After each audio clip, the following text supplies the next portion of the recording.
Hello and welcome to Session 1 of Tales of Aona Presents Tales of the MIP, a long-form Dungeons & Dragons podcast that takes place in the homebrew world of Aona.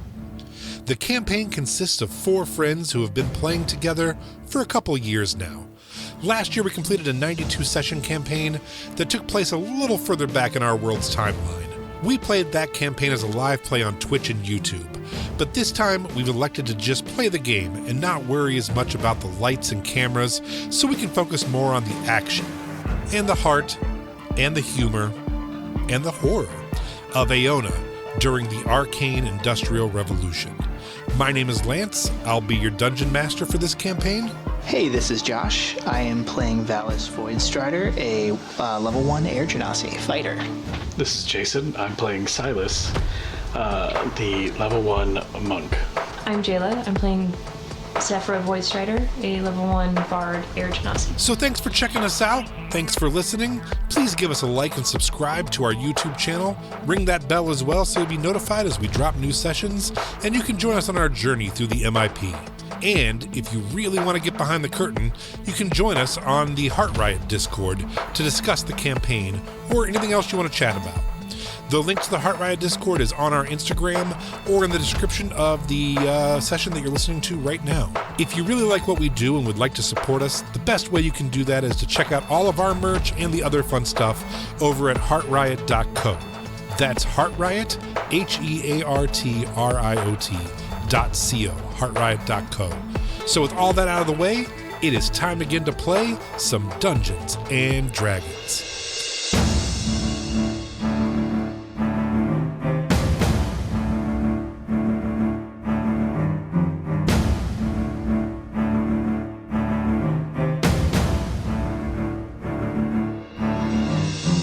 Welcome to Tales of Aona Presents Tales of the MIP. From the back alleys of Sour City to the towering spires of Center City, neon lights flicker over ancient ruins and magic pulses through the streets. In this town, the dice decide your fate. The city holds its secrets, and our unlikely heroes tread the line between wonder and danger. Step into the shadows. The adventure begins now.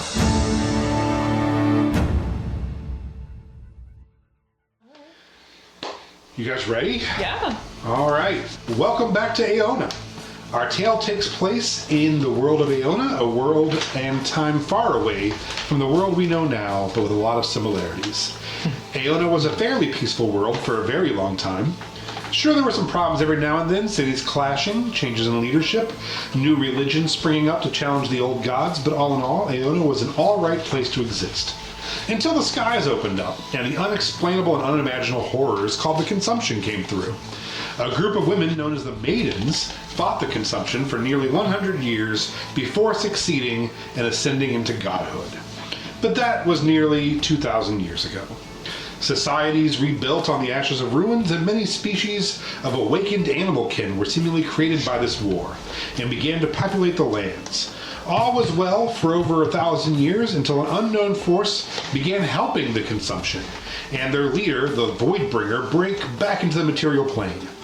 Thankfully, a legendary adventuring party named the Earthshakers thwarted the invasion before it began and stopped the destruction of Aona. The details, however, remained sketchy at best. Some claim it was an attempt of the Fey courts to gain power. Others say it was the ancient dragons desiring to rule the world. In any event, humanity once again prevailed. But that story was over 600 years ago.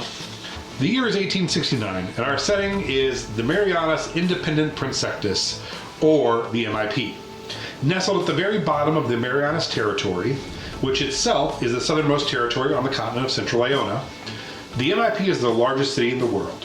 It is home to just shy of 1 million people from all walks of life.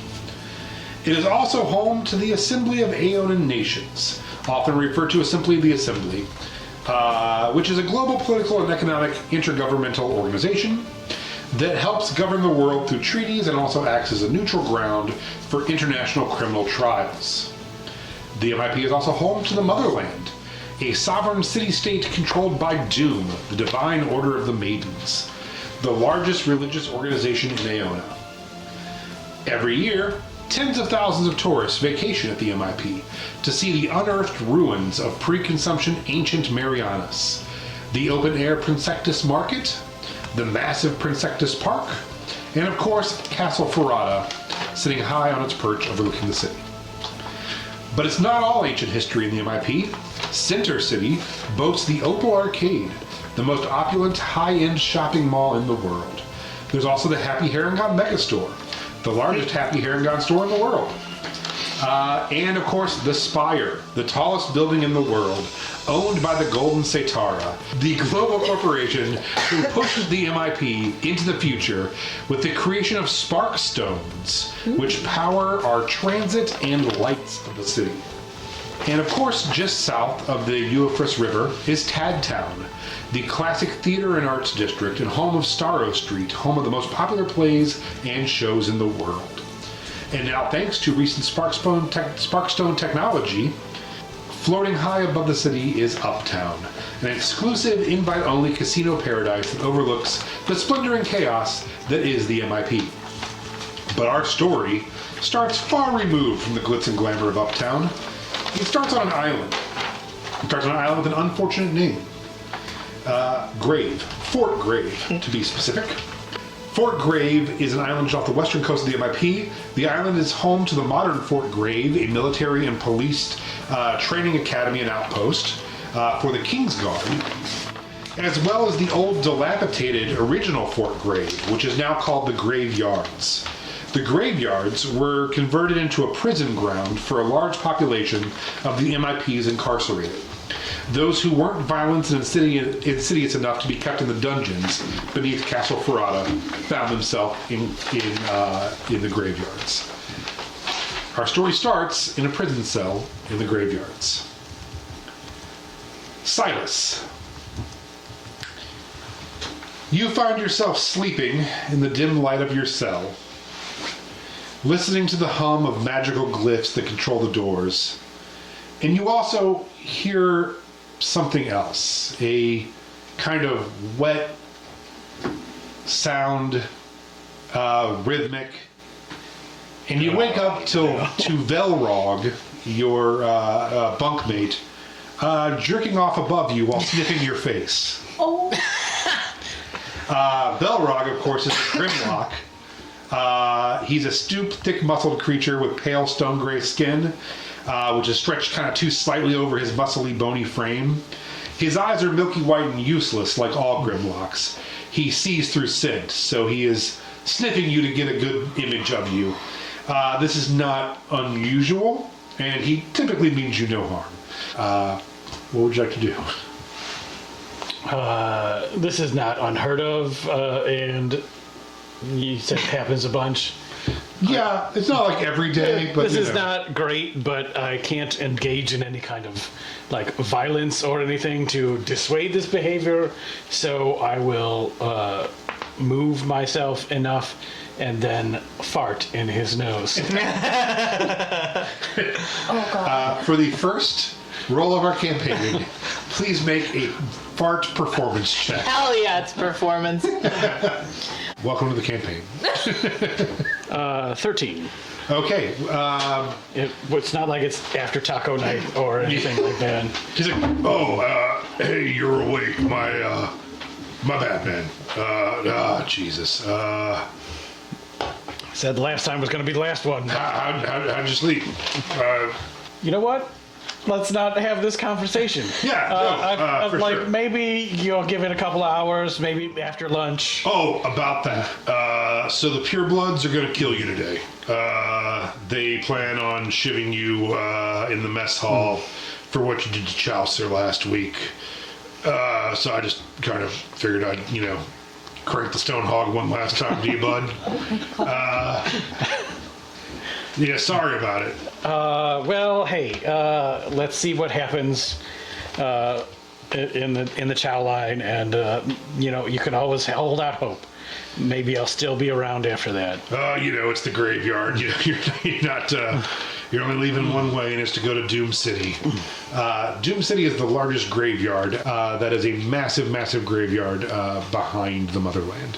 Your morning routine goes as normal. You hear the vibration of the runes turning off them to open the cell doors, and a human guard comes in and starts yelling and beating the doors and getting you guys to come out to line up so they can do the roll call and check to make sure everyone's all accounted for. As you look down the row, you do see some of the purebloods, a couple of humans with shaved heads. So the purebloods are basically they're a gang of any race that is not mixed in the prison. Mostly human, but also dwarf, just as long as their bloodlines can be traced back and are pure. Gross. Yeah, and last week you did something bad to one of their members named Chaucer. I would say I just didn't let something bad happen to me, and then something bad happened to him in return. That sounds about right.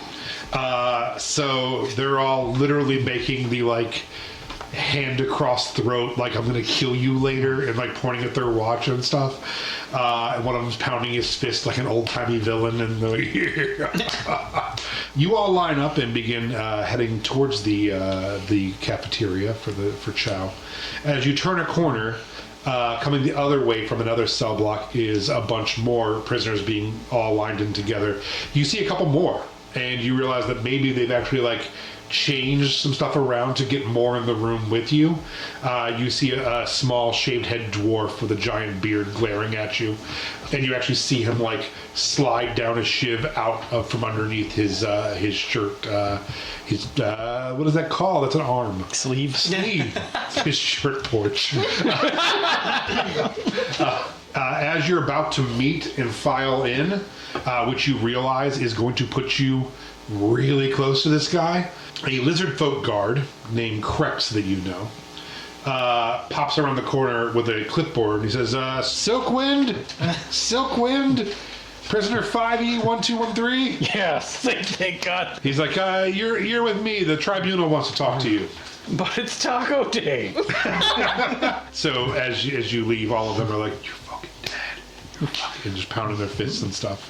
And he's like, so, this is unusual for you, right? This is it's like a parole hearing? You just had one a couple months ago. I don't know what's going on, man, but let's get a move on. Those assembly guys, real important. Let's go see them now. So apparently, maybe fifth time's a charm, huh? I mean, I always try to hold on to hope, but don't think... There's no hope. You're never leaving the graveyard, man. Unless it's to go to Doom City. That's what we all say here. That's our one joke in this prison. I hope you like it. This is not a super max prison, but they take it very seriously. Mm-hmm. You are not chained up with this guard, but every 30 feet there's another buzzer door with a rune. They have to see who you are, see that he has transport papers, open it, close it behind you, walk another 30 feet. Okay. It takes just forever. But you finally get out of your cell block and across the prison grounds through various buildings, and you get to what is called the tribunal, which is usually a 3-person tribunal to decide whether or not you are eligible for parole. This will be your 5th time. How long have you been in prison? 30 years. Yeah, so it's literally every 5 or 6 years, and you just had one 6 months ago. So this doesn't seem like it should be correct. You shouldn't be eligible for parole now for a couple more years. You know that all of these are very lengthy. They ask you a lot of questions about society and how you've rehabilitated yourself and your crimes and things like that. So you're pretty versed in this at this point. I know the routine. And you know it doesn't usually go well. Mm-hmm. You head in and you see Magistrate Thalara Vexwind, who you've seen every time for the last 30 years. She's getting quite old. She's an Aarakocra. She's a crane folk variant. Sitting next to her is the warden, Warden Grom. He's an earth genasi. He's stone-plated. Big, hulking genasi guy. You're aware of him as well. But there's a third person you've never seen before. This is a short, fat tabaxi. And in front of him is a plate that says Sage Tugger. So, as I'm coming in, it's immediately defensiveness. Yeah. I don't even wait for them to start talking. Okay. This clearly can't be this has to be like some sort of disciplinary panel, not another get out of jail free card attempt. Yeah. And I just start blaming everything on Chaucer. Like, hey, listen, those purebloods, they were starting some stuff. I just defended myself. Like, there should be some witnesses. At least somebody's got to talk to them. Talk about me in a positive light. I'm not a bad guy. I'm much better now. I'm not a criminal. Just pacing back and forth. The warden puts up his stony hand and says, "Hey, calm it down." I know. I didn't do it, man. I didn't do it. I had to. And he just kind of like scratches his stone head and is like, the reason we're here, for some reason, Kanan, who's usually over here, Kanan with like 5 A's, is Yon T, who is not present today. It has been transferred to a different to part of the castle.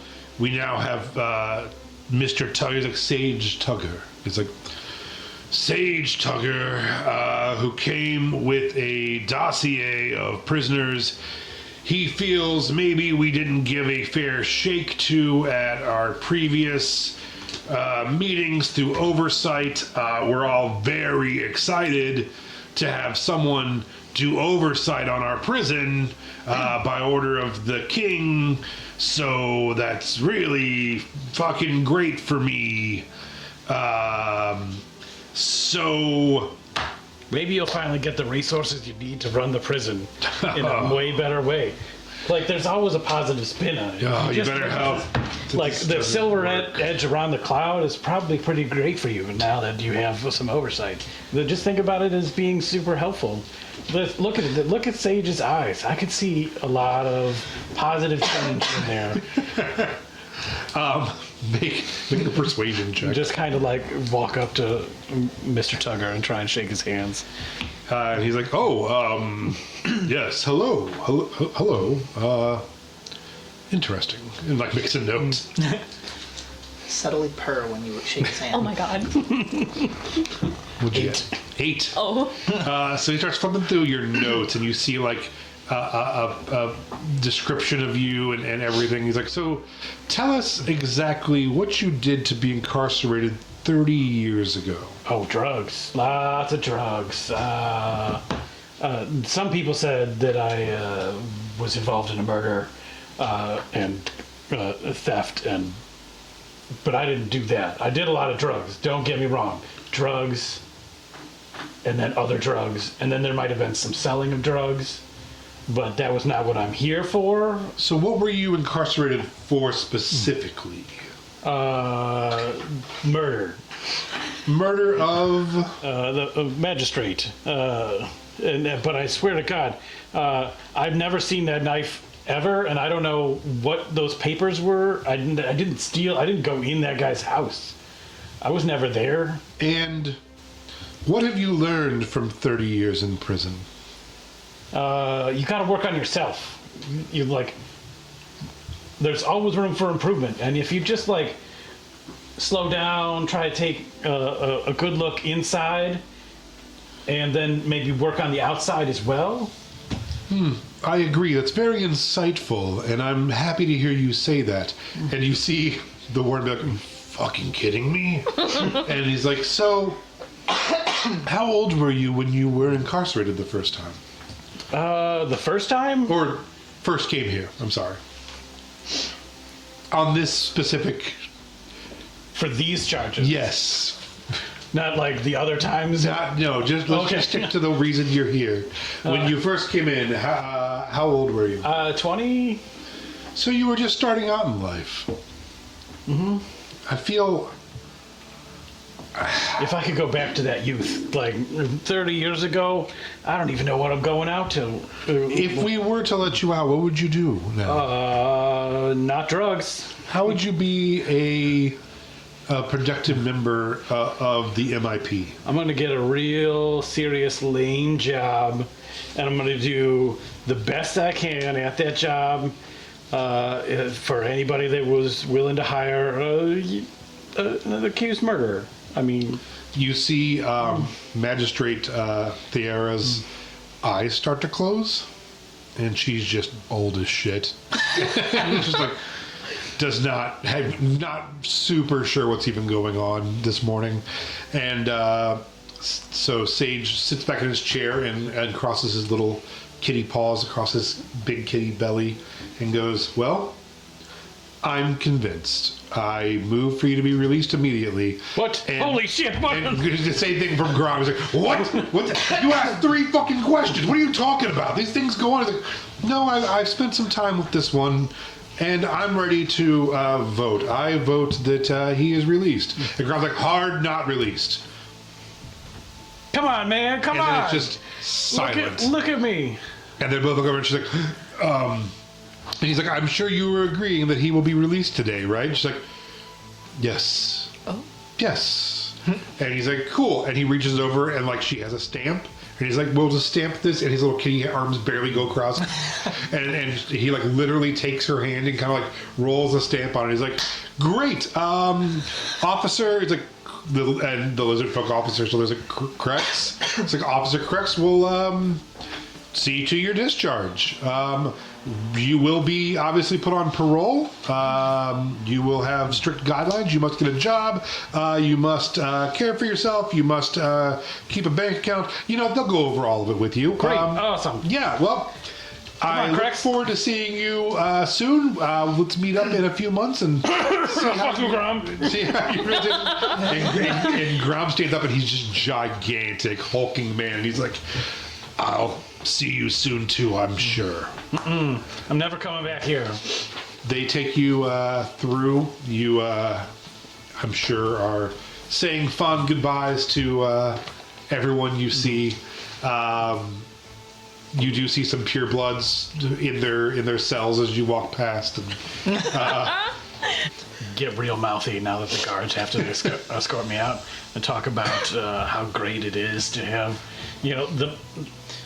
a bloodline that is so diffuse and one with the world, and like comes from the elven blood, the plane of air. It's so much better to just be a man of the people instead of just one singular thing. one of them stands up and is like, "Once we're out, we're going to start the purebloods on the outside. And then once we start that gang, we're going to get a big gang together, and then we're going to kill you." How are you going to do that from Doom City? That is the joke that we use here all the time. You fucking got me. You head through the cell blocks. It takes a long time. And you're seeing hallways you haven't seen for almost 30 years. And you eventually make it to a desk, sign some paperwork, and collect your old belongings, dusty relics of 30 years gone by. The fashion is like whatever the wealth of a 20-year-old kid that just got like a bunch of money. Yeah. Was popular in the 80s. He's got like 80s fashion, but the shoes were still super expensive and like were brand new, like vintage Jordans, and have been now in Nice. So you do a nice prison. So they're like, yeah. You put on your dated clothing, and they tell you the last ferry for the mainland leaves in 20 minutes. Do not stay on this island more than you need to. Fuck, man. You don't have permission. I'm like walking backwards trying to still hear the man. So as you stand there and you see the glyphs on the large gate, which allows it to open, you put your hands in your pockets. You feel a couple of the coins that you had years ago. They counted back to you. And you also, in your pocket, not counted back to you by the guards, you feel a card. And you pull it out. And in handwriting, it says, "Need work?" with a question mark. And when you flip it around, it's a card for the Red Hand and Lion with an address. The gates open, the sun bleaches out your eyes, and we're going to move on to someone else. That ate. That ate. So, That was awesome. thanks. I'm going to back it up to the sunrise. The sunrise is beating down on a fountain, and the fountain is in the northernmost tip of Riverwalk. Let's talk a little bit about the city real quick. So the city is divided into, it really is 3 land masses, but we're going to just call it 2. There is the north side and the south side. Everything in the north side is your capitalist stuff, your religious stuff, the crown, the assembly, and then people who are doing really well in life. The south side is your factory workers, your honest, hardworking people, the downtrodden, the homeless, the city dump, the train yards, the docks, and other things of that nature. However, Riverwalk is being gentrified. Riverwalk and then Tadtown, which is the theater district, those two are like the newer areas of niceness that tourists are starting to go to for a little more adventure. The Riverwalk is now nicer dining and bars and nightlife, things like that, some high-end stores. Not as nice as Center City. Center City is the giant pink area there, but it's a younger crowd and a more hip crowd down there. As the sun hits this fountain, the sun gets in the eyes of a person laying in the fountain who is asleep. Zafara. Yeah. You are rudely awakened by the sun cresting over the buildings as you have passed out in this fountain last night. The fountain itself, as you look up, it's actually called the Lover's Fountain. And it depicts 2 lovers in an embrace. And it's just off of Avenue A. As you go to climb out of the fountain, you move your arm and you see that you have a new tattoo. Just south of the ditch of your elbow is a music note that looks beautiful and seems almost calligraphied. But the circle at the bottom of the note is not quite finished. So there's like a hole where the circle would connect, leaves a small gap. The top has more flourish than just a line. It has 3 lines through the top of the note, which is an indicator of a tremolo, a little wavier than normal. But it's a nice embellishment. So as you pull yourself out, you see this new tattoo that you somehow got last night. You decide to head home. For you, home is the dorms. And you go to a performing arts college called the Vane Conservatory. The Vane Conservatory is a bard college founded by headmistress Callistra Vane. I do have to ask, do you have starting money? When I did my character sheet, it said I had 30 gold. Okay, great. Is that too much? No, that's fine. Okay. Whatever you guys have is what you have. There are several ways to get around town. If you're near water, there are gondolas that will pick you up. A gondola is for up to 5 people. It's 5 silver to stay in district, or 1 gold for every district you touch. Okay. So if you wanted to cross the river, it would be 1 gold by gondola. Okay.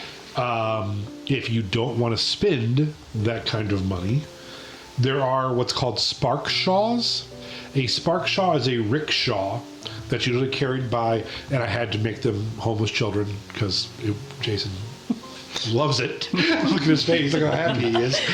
Urchins run sparkshaws, but they actually move pretty quick because there is a little bit of a spark stone in each one that helps it. It's almost mechanical, and they have to like walk with it and guide it. Sparkshaws are 1 copper per block or 1 silver per district. So it'd be a gold to go across the river on a gondola. That'd be kind of fast. Or you'd have to go all the way down to the bridge, which isn't that far, about 1.5 blocks, and then over. So you'd be looking at 1, 2, maybe 2.5 silver to take Sparkshaw home. Okay. Or you could walk it, but it's probably 2 miles, 2.5, 3 miles, somewhere in there. My feet hurt, so no, I'm not gonna walk it. I am gonna go with my people and use the little orphan children. Okay. But I will pay them 1 gold. Oh, okay. Because they're my people. It is a slow method of travel. It's basically the same as walking, only you don't have to walk. Yeah. Takes you about a half hour to get home. While I'm on the Sparkshaw, can I try to make myself look less drunk? Yeah, sure. Tell me how you're going to do it. Am I missing a shoe? Yes. Okay. I'm gonna take the other shoe off Okay. and yuck it in the river. Okay. And I'm just kind of gonna try to make it look like I went for a barefoot look. I'm gonna try to comb my hair out and maybe like rub under my eye a little bit, Yeah. so it's not like I look like I woke up in a fountain. Yeah. Is my hair wet? A little bit. Yeah. Okay, I'm gonna braid it. Okay. So you braid your hair. So you are both Air Genasis, both Silas and Zafara. Silas, tall and wiry, with obviously blue skin, and you are also tall, ethereal. You blue skin as well. Yes. Okay. The only thing is, in comparison to someone who's not been introduced yet, Yeah. I'm much darker Okay. because I look more like my mom. Okay. It's just important. And then your hair, is it white? So yeah, so you have white hair that you're braiding.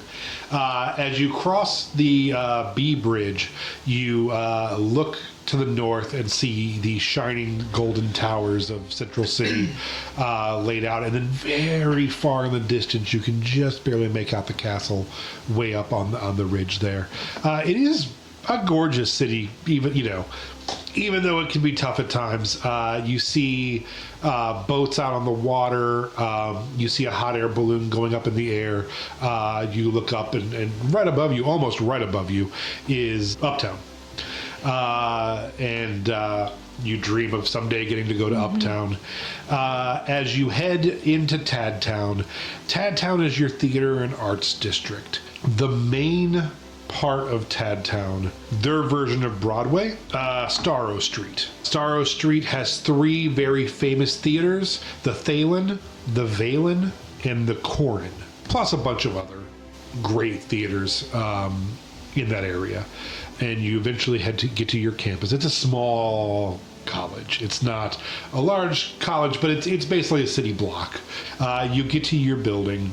You climb your stairs, you use your key to get into your dorm room. Your roommate is not there, but she has left a note for you on the counter. She also has left you a bottle of water and some fantasy Tylenol. I love her. And she says, "Hey Zeph, hope you didn't have too much fun without me. I went to go get us another round and saw you run out the door. You could have warned a bitch. I had to drink both drinks. I somehow survived the inconvenience, and I met a Loxo, which would be a elephant person, Loxodon, Oh, good for her. in a Leatherman jacket who just spent the night. And it's true what they say about them. They have great memories. I'm just kidding. I'm talking about his dick. We just left to grab some coffee and for me to let him down gently. He ate your mixed nuts. I'm sorry. P.S. You've got a letter from the dean's office. It's on your desk. Meet me for a drink this afternoon. I'll be at the Spoon at 3, but I don't start until 4. You know that the Spoon is the Starlight Spoon. The Starlight... Don't laugh. You're not supposed to get my joke yet. The Starlight Spoon is a diner that serves overpriced basic food with milkshakes, including amazing adult milkshake drinks. Theater wannabes work there, and you have to sing once an hour during your shift. She works there. Told you to come down at 3 when you're done. So this is Brix, is her name, Brix. Mandrell, but everyone calls her Sweet Blood. And she is a tiefling. Deep wine red skin and a pair of short backward curving onyx horns. And she decorates them with mismatched silver rings. Oh, she's so cute. She has a jet black choppy bob with the tips dyed icy violet. And she matches her makeup to the tips of her hair. And that is Brix. Okay, she's fucking amazing. Yeah, you got really lucky with her roommate. Yeah. So yeah, you guys really get along great. She is studying enchanting because of her dad, but what she really wants to do is direct. So she went to some wizarding school and then dropped out and is now doing bard stuff. And her dad's not thrilled. You read that, and then You do find the letter on your desk from the dean's office. It is a summons to be at the dean's office at 9 a.m., which doesn't leave you a lot of time. How much time do I have? It's like 8:15, and Oh the my dean's God. office is like 20 minutes away, so you have like 20 minutes for you to like get out the door. Okay. I'm going to take a whore bath, wash in the sink, do the quickest makeup I can, and put on like a nice, like pastel baby blue power suit Okay. Yep. and matching shoes Okay. and be on my way. All right. So you head to the dean's office. The dean's office is in the one and only administration building of the Vane Conservatory. And you were there to meet Dean Marcellus Thorne. And this whole school is not run down, but old. And not shitty, but like small. And it feels very Tad Town. You feel like you're almost on Starro Street when you're there. Like, it's just old posters everywhere, and the person who the school is named after is still alive. She was one of the biggest actresses of her time, and before she started this conservatory. Dean Thorne was a huge stage actor as well back in his days. So he has an old heavy wooden door with frosted glass that says his name on it, and you knock and he tells you to come in. Okay. He is a Triton. He sits you down in a pretty plain wooden chair at his pretty plain desk. He's an elderly male Triton with gray skin. He's lean and slightly stooped. If he stood all the way up, he'd probably be like 6'6". I'm going to pop a button. His skin is smooth but dull. He's marked with age spots. The thin fins along the side of his head are frayed at the edges. His eyes are pale and watery, and you get they're like, kind of like cataract-y. Does he smell good enough to masturbate to? That's the question of the entire campaign. He does smell like old cologne, like old aftershave. Yeah. He's from a time gone by, you know. He's almost like Dick Van Dyke-ish, kind of like really old but real cool. Yeah. His hair is sparse white and slick straight back. His hands are webbed. His movements are very slow and deliberate. And he's like, "Oh, good morning. Good morning. How are you?" I'm great. I woke up nice and early, had a great breakfast. How are you? I'm wonderful. Thank you for Yeah. asking. I've had a good couple days. Great. Yeah. I wish we were here under better circumstances. Oh, we can't be. And he turns and pulls your file out of a drawer. And he's like, "I'm going to keep this. I like to... Okay, I'm not saying that all theater majors are dramatic, but I would like to keep as much drama and theatrics out of this as possible, which I know is tough for both of us. Miss, you are on academic probation. Why? You have missed so many classes that your teachers can't pick you out of a lineup. Your grades are suffering, and we've had this conversation before. You are okay to stay in school. Your grades have to come up by the end of the semester. However, because you were on a scholarship, we do have to revoke your housing, effective immediately. You can reapply for housing next term, and you can reapply for your scholarship next term. If your grades do not come up, we will have to separate you from the Vane Conservatory. Oof. Good day. And as he stands up to try to escort you out, he like puts his webbed hand on your shoulder and is like, "I'm pulling for you. You have a ton of talent. Just, how do the kids say? Get your shit together. That's gonna send me over. If you need something, you know, don't come here first. But if you can't find anywhere else to go, come talk to me." And he takes his hand off you. He's like, "I'm not saying this because you're a young woman, but as a valued student." And he just like opens the door to make sure the door is open. He's like, "Okay, so," and he's like looks down at your unbuttoned shirt. He's like, "So, you are a valued member of our community and of this school, Miss, and thank you for coming in. And if you need something, please hesitate to ask, but also ask if you have to. Please hesitate. A little hesitation, a little restraint, little boundaries would be great. But if you do need something, I, as a faculty advisor, am here in that role specifically. I'm gonna stand up, walk out, and close the door, and go, fuck! You hear like a little like inside. So you gather your things into a couple bags. It's definitely one backpack Okay. that's really super cute and a really messy tote bag that's full of just shit. Like, I'm gonna have a couple different costume outfits that are probably gonna be in the backpack. I'm gonna have like a couple instruments in my tote bag, mirrors, perfumes, shit like that. That's just completely unnecessary to be in a purse, but Okay. it is. So you head up to Ragpicker Street, which is one block off, and it's kind of where a lot of the comedy clubs are, and some of the off-Starro stuff as well.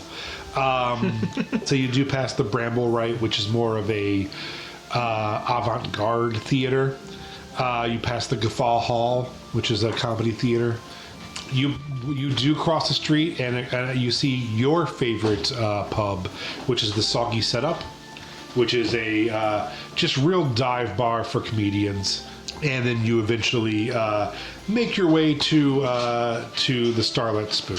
As you walk in, you do see Brix sitting at a table. As soon as she sees you with your bag full of stuff and like, I'm assuming like things kind of sticking out that like feather boas and stuff that are Yeah. kind of hanging off of it. She's like, ooh, and she kind of knows, and she orders an adult milkshake. She does give you like an eye and kind of point with her eyes over to another corner of the place. I will say that it is pretty empty this time of day. It is during the week. Not a lot of tourists in here yet, just some locals. However, she points with her eyes, and you do see Aaron, No! who has his back turned and doesn't see you, and he's talking to one of the waitresses. Or they are talking to one of the waitresses. Oh my So Aaron Leotris is an elf music major that you have recently broke up with. Yeah. And so she's like, get over here quick, quick. So you like run and slide into the booth. And she's like, bitch, why do you have all your shit? He kicked me out! What a total surprise that you such a can whore. skip a fucking semester. And it's like, you saw Aaron? Yeah, I saw So Aaron. you guys broke up, right? Yeah, he played the guitar at me and held me hostage on a beach. Some people would like that. I would like that. He's kind of dreamy. Maybe I would talk to them. You bitch. If you hadn't already marked your territory, No, you can have them if you want them. maybe. I'm just saying, you have to. They're a music major. They write songs about you. Okay, but you are going to get dead stared as they play the guitar at you, and it's really uncomfortable. Some people like that. Okay, I'm just saying, maybe if you're tacky, you like that. She's like, so what are you gonna do now? I actually don't know. My brother is going to murder me a million different ways from Sunday. Oh yeah, he doesn't know. No. Oh. He can't know. He can't know. No. No, You're he right. will kill me. He will tell my mom. Oh my God, you're right. Okay, we can figure something out. So she orders you. They're called Starlight Sodas, and it is basically a root beer float kind of drink. Only the soda part is like basically a Baja Blast. Oh. So it's like greenish. Oh. And it's like almost luminescent and twinkles, but it tastes like a very sweet milkshake with bubbles in it, and it's alcoholic. Oh, fuck. Yes. And so she's like, here you go. And she's like, I ordered us a slice of peanut butter pie to split. Oh, okay. You're so And nice. I love so you. as she starts telling you about her day and this guy, music just breaks out. And she's like, God damn. And like someone just comes over and is just standing above you on this little platform, just belting out something from Moonlight and Mischief. And the song is called, I believe, Silver Shadows, and it's one of the big closer, Silver Shadows Rise. And she's like, hey, this has a choral part at the end. I gotta jump up for it. But anyway, as I was saying, the girl who is singing, who is a human blonde with way too much makeup on, is trying to sing louder than her and show off for you two. And she's like, as I was saying, and it continues telling you her story, but then at one point she has to like just stand up and be like, and you have our arms together forever in the moonlight. So You are so talented. I mean, this is an easy one. I mean, if I had her part, maybe. I mean, You deserve her part. I do She's deserve not very her part. good. I do deserve her part. I'd like to sing something from Fire in the Wings, but they're never going to fucking let me hear because it's too edgy for this fucking place. But, you know, if they just sold some more tickets, Fire in the Wings, by the way, you know all about it because she won't shut the fuck up about it. Yeah. Fire in the Wings is a double entendre because it's a play about a play, and it's a play about a play about a red dragon. So it has fire in the wings, but the play is a disaster because there's fire in the wings of the play. And so it's a play within a play about a disastrous play about a red dragon that she thinks is the funniest, most wittiest thing. And they rap, and it's super fast. And she's like, in 5 years, everyone's going to fucking know this play. And it's cool because they do that, like, racially, purposely miscast thing. So as a tiefling, she can get in it because there's no racial guidelines for this play. It's real hip like that. So she's cool with it. So anyway, over the next hour, more theater wannabes come in, and you kind of know everyone here because you're all the same age, you're all trying out for the same parts, you're all at the same college. So you have to kind of either tell the embarrassing story of getting kicked out or make shit up every time. I'm making shit up every time, and it's different every time. Go ahead, roll me a performance check. 2 rolls so far, both performance checks. 16. Very different performances. Yeah. A 16? Yeah, everyone's buying it. A couple of the kids are like not sure because they knew you're kind of a fuck up. But like you're spinning some stories and they're believing you. And during you're talking to a couple kids who you like from your theater class when from behind you hear, "Oh, hey, I didn't see you come in. How's it going? What's up? You haven't been returning my letters? You're deaf. No, you can't. Oh, that's what. Roll a deception check. 15. While he's just like, what? Brix is like, a hag cursed her. She can't hear. She can't communicate. How have you not heard this yet? He's like, that's so serious. I'm so sorry. Can we kill the hag? We're working on it. We don't need your help. I could probably seduce the hag. And they're like, you don't need to seduce. And then Brix is like, she looks at you and mouths, I'm sorry. And she's like, yeah, man, we were thinking about seducing the hag tonight. You should definitely come over to our place and we'll talk about it at 9. He's like, she'll be there? Yeah, she'll totally be there, man. She's like, I'm sorry. And you're like, all right, well, I'll see you guys at 9. And he like literally goes back over to the booth and gets his guitar that you didn't see was there and like straps it to his back. And he's like, all right, I'll see you guys later. And then like walks backwards in the door, which smacks the guitar. Like, oh, I'll see you guys later. And is gone. Is he clear? Yes. This is why I broke up with him. Do you see? Yeah, Do you but see? You loxodon him. You see what he's working with. You take him out for pie the next morning, and you tell him the truth. Your grandmother is dying, and you have to go to Western Aona for at least a year to take care of her. Did you do this to me? I'm sitting right here. You bought me pie. Well, I knew. I figured maybe your grandma was sick, and you were going to have to leave for a month, and I'm not wrong. You know I don't know my grandma. Listen. You're going to have to pay for classes. I know. And you're going to have a place to live. It's hooking. I don't think so. No. I know a place. I have a friend named Farella. Farella. And she got a job a gig, because we're in the gig economy, that she's performing a couple times a week at this place. It's not in Tadtown. It is in Sour City. Okay. But they're trying to class it up a little bit. It's called the Red-Handed Lion. It's on Dunlow Alley. And she pulls out a card and hands it to you. And she's like, I guess they're doing auditions tonight. You should go give it a shot. If you see my brother, you tell him that I am an A+ student and I am studiously studying. If I see your brother, I will tell him a lot of things over pie in the morning. Oh. You cannot fuck my brother. Not yet, I can't, but there's still time. You are his type too. Like diabetes. They don't call me sweet blood for nothing. Yeah, that's right. That's what they call me, sweet blood, because just like diabetes, I'm his type 2.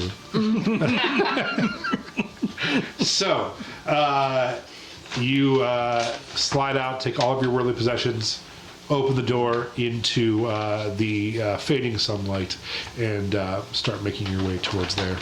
And we will rewind time once again to not that far ago, just about an hour ago.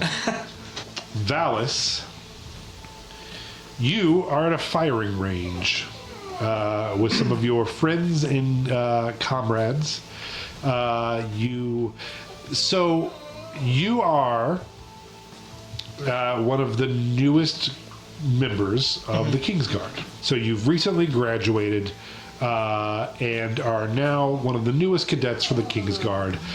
You are doing your mandatory firing practice. You are not great at it. It's kind of a new thing for you. And you are there with Cadet Kale Varos, who is one of your friends who went through with you. Kale is a young, fit human in his early 20s.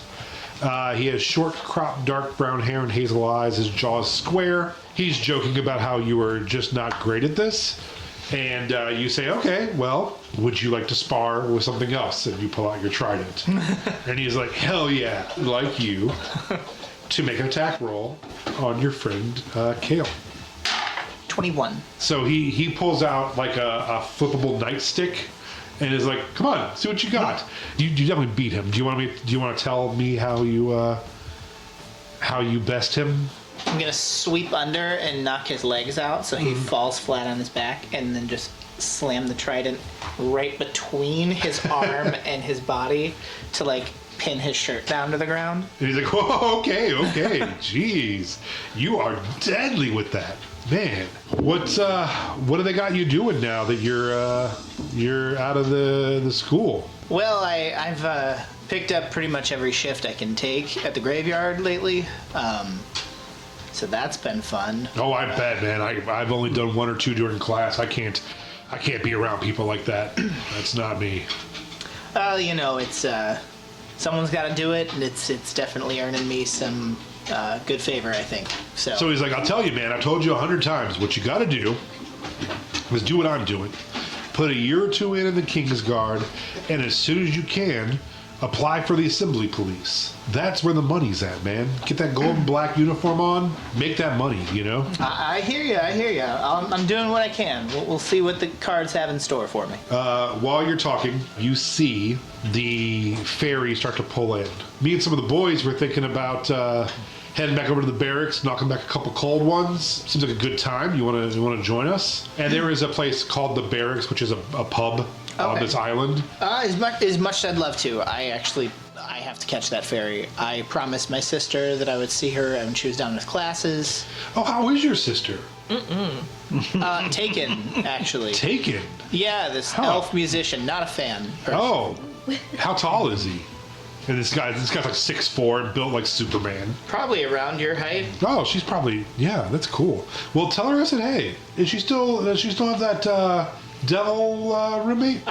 Yeah. Bricks? Yeah. Yeah, she's chill. Tell her I said hi too. Will do. Just tell her we're cops now. They may not know. They might think we're still cadets or something. Let her know. My sister definitely knows, because when I told her, she flat out said "fuck the police" to my face, but then hugged me. So like she wants to, or No. kidding. I would never do that to your sister. I would, I'd make an honest woman out of her though. With her sister. But I wouldn't sleep with your sister unless we were married. I hear what you're saying. I don't know if we'd get along well as brother-in-laws. We're great as friends, though. He kind of slugs you in the shoulder, a little too hard. He's like, "You're hilarious." I'll man. slug him one back a little harder than he gave it to me. Okay. Enjoy those drinks, though. Have an extra one on me. I will. We're gonna miss you, man. Next time. Okay. I'll join you next time. And he's wearing the property of the MIP Kingsguard, athletic gray sweatshirt and gray matching pants, and just jogs off across. It's like, catch you later then. Hey chums, wait up! And just goes jogging off. He's in police academy. Yeah. Okay. What a dweeb. You make your way across these greens towards the part of the island where the docks are. And so you purchase your ticket on the ferry, and then you fish around in your duffel bag and kind of put on just a dark jacket over your cadet uniform and the Captain America black baseball hat that says that you're incognito, so no one knows who you are now. And you kind of sit on a bench and just watch people passing by. Oh, and you were also an Air Genasi, we should say. Yes. You are the brother to Zafara. Can you describe yourself a little bit for me? So I am bluish purplish skin, white hair, purple eyes, and then I also have this faint white vein look coming through that actually ripples like lightning throughout my skin. It doesn't make any noise, and it's one of those things that you notice it, but it's not doesn't draw too much attention. I love that I've never described myself as the vein of my arm doesn't make noise. Because it looks like I've got a storm going on under the skin. 6'2", My veins are quiet. This doesn't make any noise. Oh shit, he's crazy. This is never unlike hers, who makes noise. This has never screamed at me once. Kill. But I'm about 6 foot. All right. Good shape. Yeah. Okay. At one point, you notice that a couple of the other people hanging around are starting to notice you sitting for a while. So you pull out a little book out of your bag and kind of pretend to read the book. And after a while of your stakeout, roll me a perception check. 10. You do see in a crowd someone you recognize. Mm-hmm. You kind of avert your eyes and hope they don't see you. But he does. And he starts making his way towards you. Drill instructor Vic Serranis. He's a tall, imposing half-orc with broad shoulders and a scar running down his left temple to his jaw. He has told you several times it's a souvenir from a training accident in my youth, which is why he is a training instructor. Friendly but stern. You don't dislike this guy. Hey, Void Strider, how the hell are you? And Fix. I'm on an assignment. You already got placed? It's a long story. Oh shit! Are you private police or something? It's kind of like a tryout. Are you DP? DP is Doom Patrol. He's like, you wearing the red and black? Not yet. I said, this is kind of tryouts. I'm on it right now.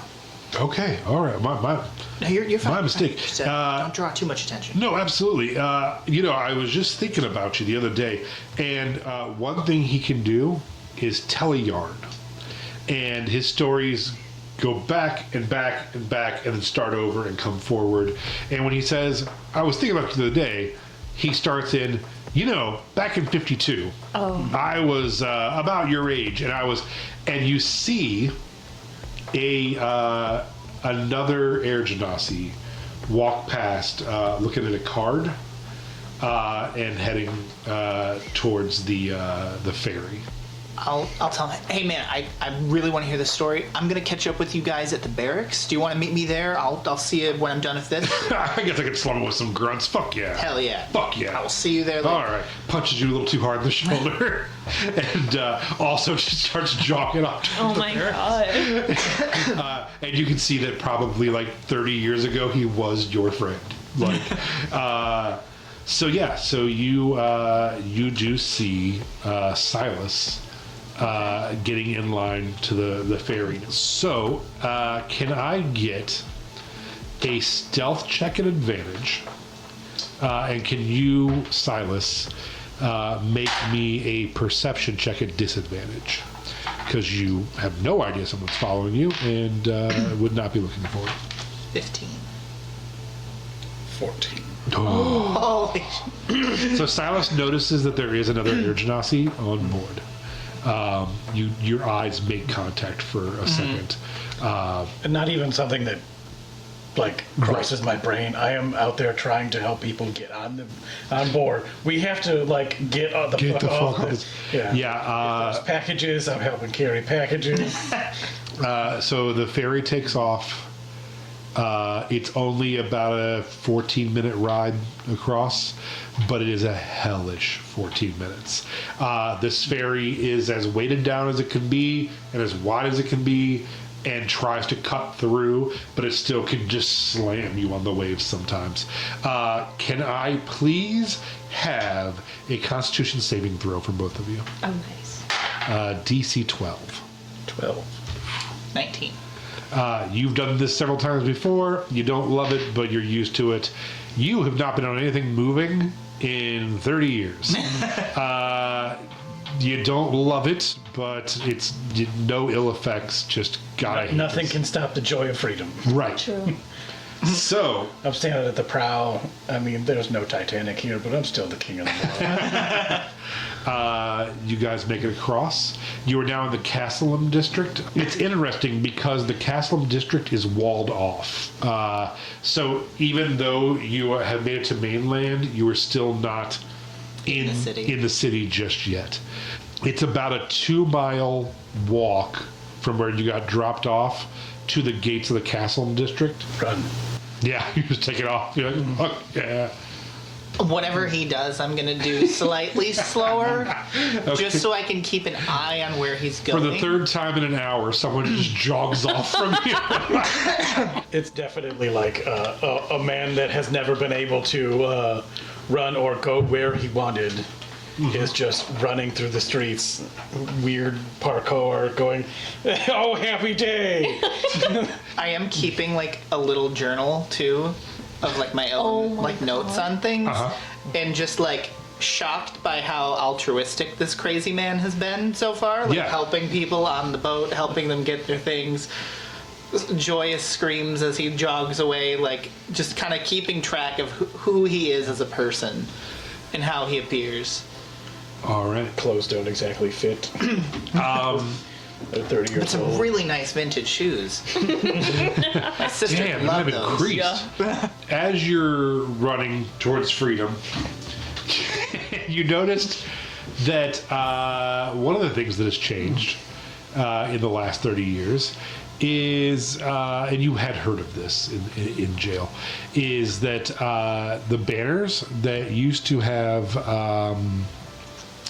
the Queen's seal on them and the Queen's name have been replaced by black banners because the Queen has died in the last year. And where there used to be a queen, her son is now the new king. His name is Branca, Archon Branca III, the new king. Is it clear that, like, does it spell out his name or something? Yes. Or is it just a new symbol? No, it's a new symbol with his name. Okay. And with a black bar across the top for the next year where they're mourning his mother. You know him. He's the oldest son. Okay, so it makes sense. 2 2 miles later, you get to the gates. These gates are very much just for show. Tourists are coming in and out of here like crazy. Also, leaving the castle is a pretty steep drop off. It's not stairs. There is a paved road, but it's a very steep incline down into ancient Marianas. Are you heading straight for the right-hand line? I have nowhere else to go.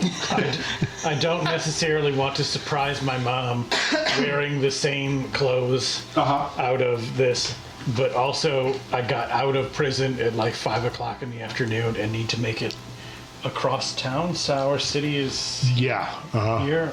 Yeah. This, I assume, would take some amount of time. A long time. So do you have any money on you? I don't, like maybe 2 or 3 copper. Okay.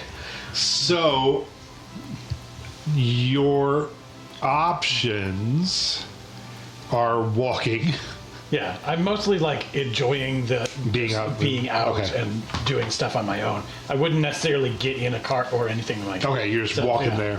Okay. So you head first through the ancient Marianas, which is newer than what you've seen. This used to be slums.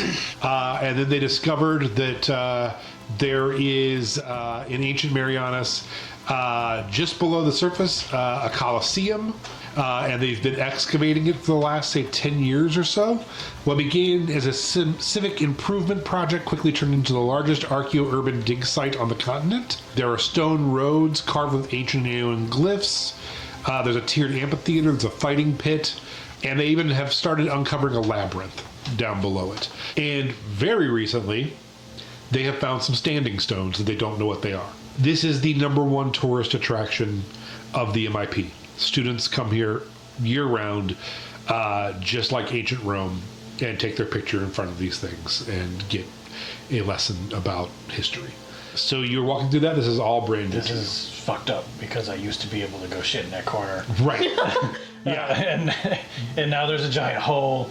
It's filled with people that I don't recognize. I have now reduced myself to asking touristy questions like, where is the gates? How do I get to this place where I used to be a man about town?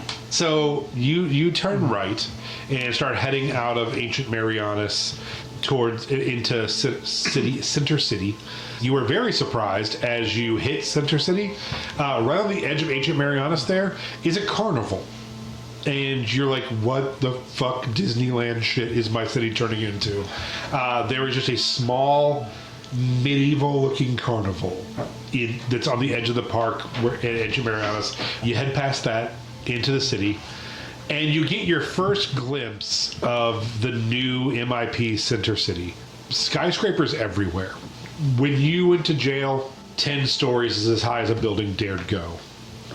You're looking at 30, 40 stories now. More than one. You see 3, 4 that reach past that.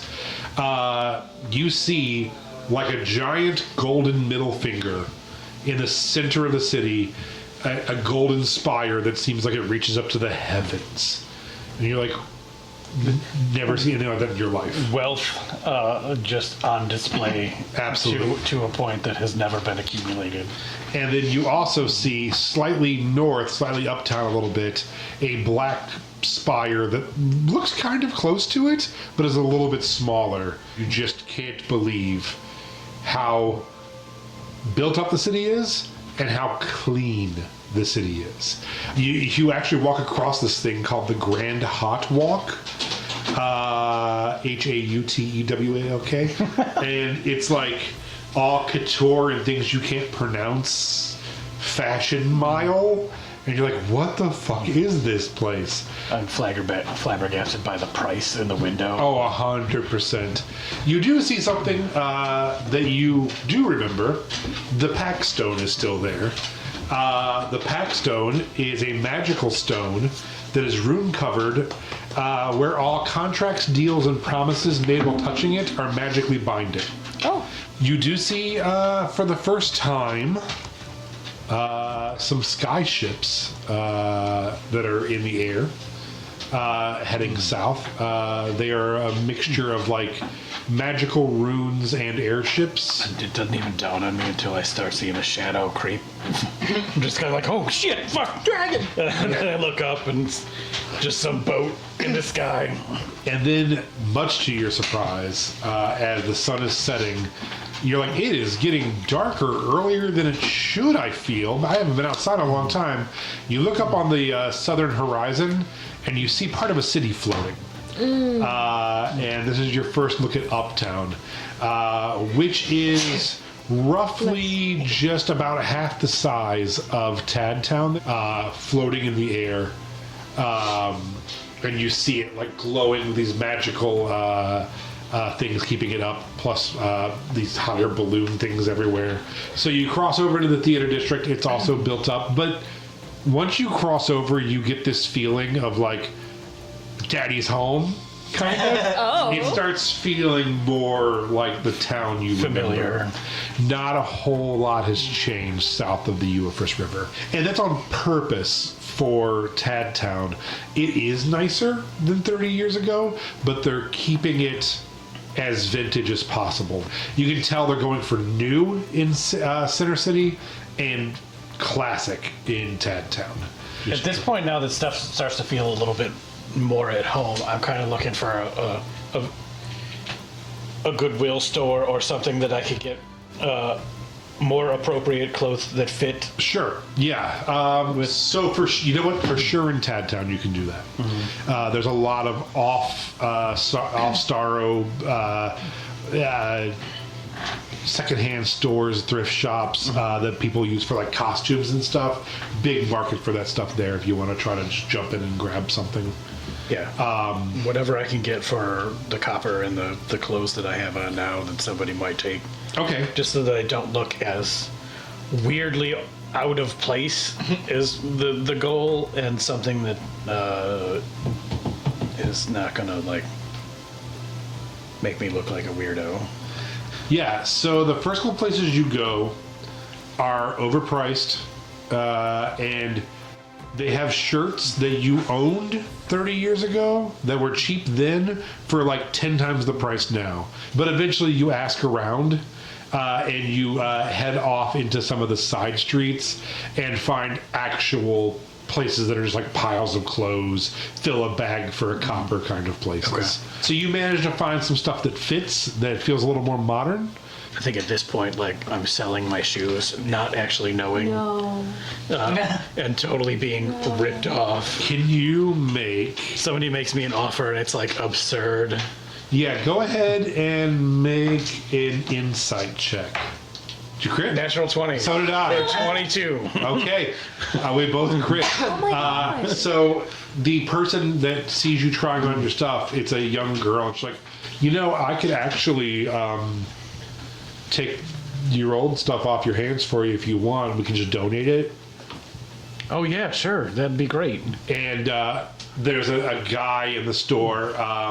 He's a half orc with just a bunch of piercings. Like, for you, way too many piercings. Like, Settle down. are man. you in a fucking gang? Like, what are you doing? And he comes over and he has like a flock of seagulls haircut that you do kind of remember. You're like, oh, that guy gets it. And he's like, hey, don't let them rip you off here. That shit is vintage. And my cousin owns a boutique down the street. What the fuck is a boutique? It's like a bodega for real people. I can get you more money for that stuff if you But want. can you get me the clothes?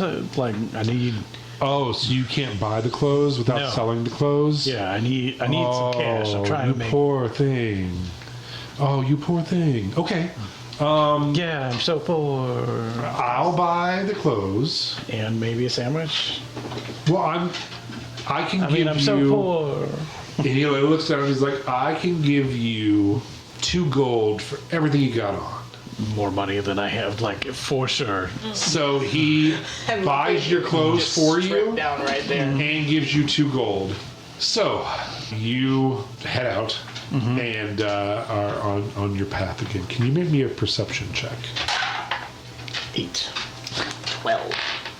as you're walking and you're looking for that B bridge to cross over, Valis, you notice that the guy that sold him the clothing has given a couple copper pieces to a goblin who then runs into an alley, and then you see 4 goblins following Silas as he is heading towards the bridge. Okay. Goblin boys. And they are wearing leather jackets that say DGB on the back of them. Okay. Let's jump over. You are going to... Are you going to... what am I calling it? Spark shaw it over? No, I'm sad. I'm gonna walk it. You're going to walk it? Yeah. Okay. You're walking like 7 miles. I'm not gonna walk it. Okay. Yeah, like... I'm not that sad. I am going to spark shot it with another gold for my Okay. little orphan boys. All right. He's not sure where Dunlow Alley is. He knows of a Dunlow Avenue, so Is that he close? takes you there. Okay. You're not sure either. So Sour City is a not like huge maze, but the streets do wind a little bit here. And the interesting thing about this place, a lot of these streets weren't designed with carts in mind. They just were the places in between buildings. There's a lot of stairs in this part of town. And there's a lot of like, it'll turn a corner, and when you turn a corner, it's 3 steps down to the next road. Oh, that's so weird. Kind of a vibe to it. But yeah, it's very small and congested and not somewhere you would take carts into, right? What once was a rough part of town with no real name or identity, Sour City has recently adopted, it used to be called South City, and they've now adopted the name south of Euphrates River, which they now call it Sour City. This up-and-coming neighborhood is home to great dive bars, a strong dwarf community, and more dive bars. This is the best fantasy pizza in the world. It's also rumored to be the birthplace of Goblin Toss.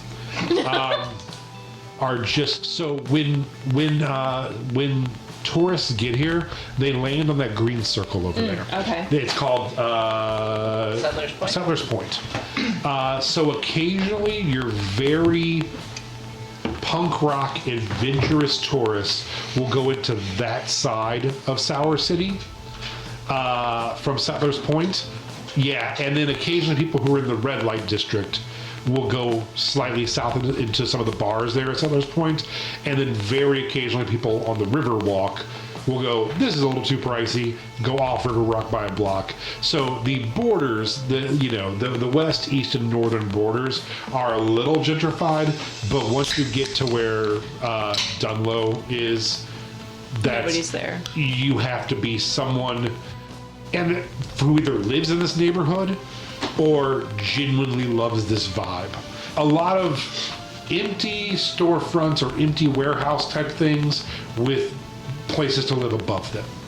And it's not very commercial. There's not a lot of stores. It's a lot of like shitty accountants or seamstresses, things like that. That you have to like go looking for this place to, there's a cobbler shoemaker here and things like that. You walk down Dunlow Avenue, and about halfway down, you do see Dunlow Alley. Dunlow Alley has a little sign down by the ground. Someone has crossed it off and written Down Low Alley on it instead. And it doesn't look super inviting to go down this alley. On the corner, to your right, is a place called the Stitchery, which says Emergency Medical Services.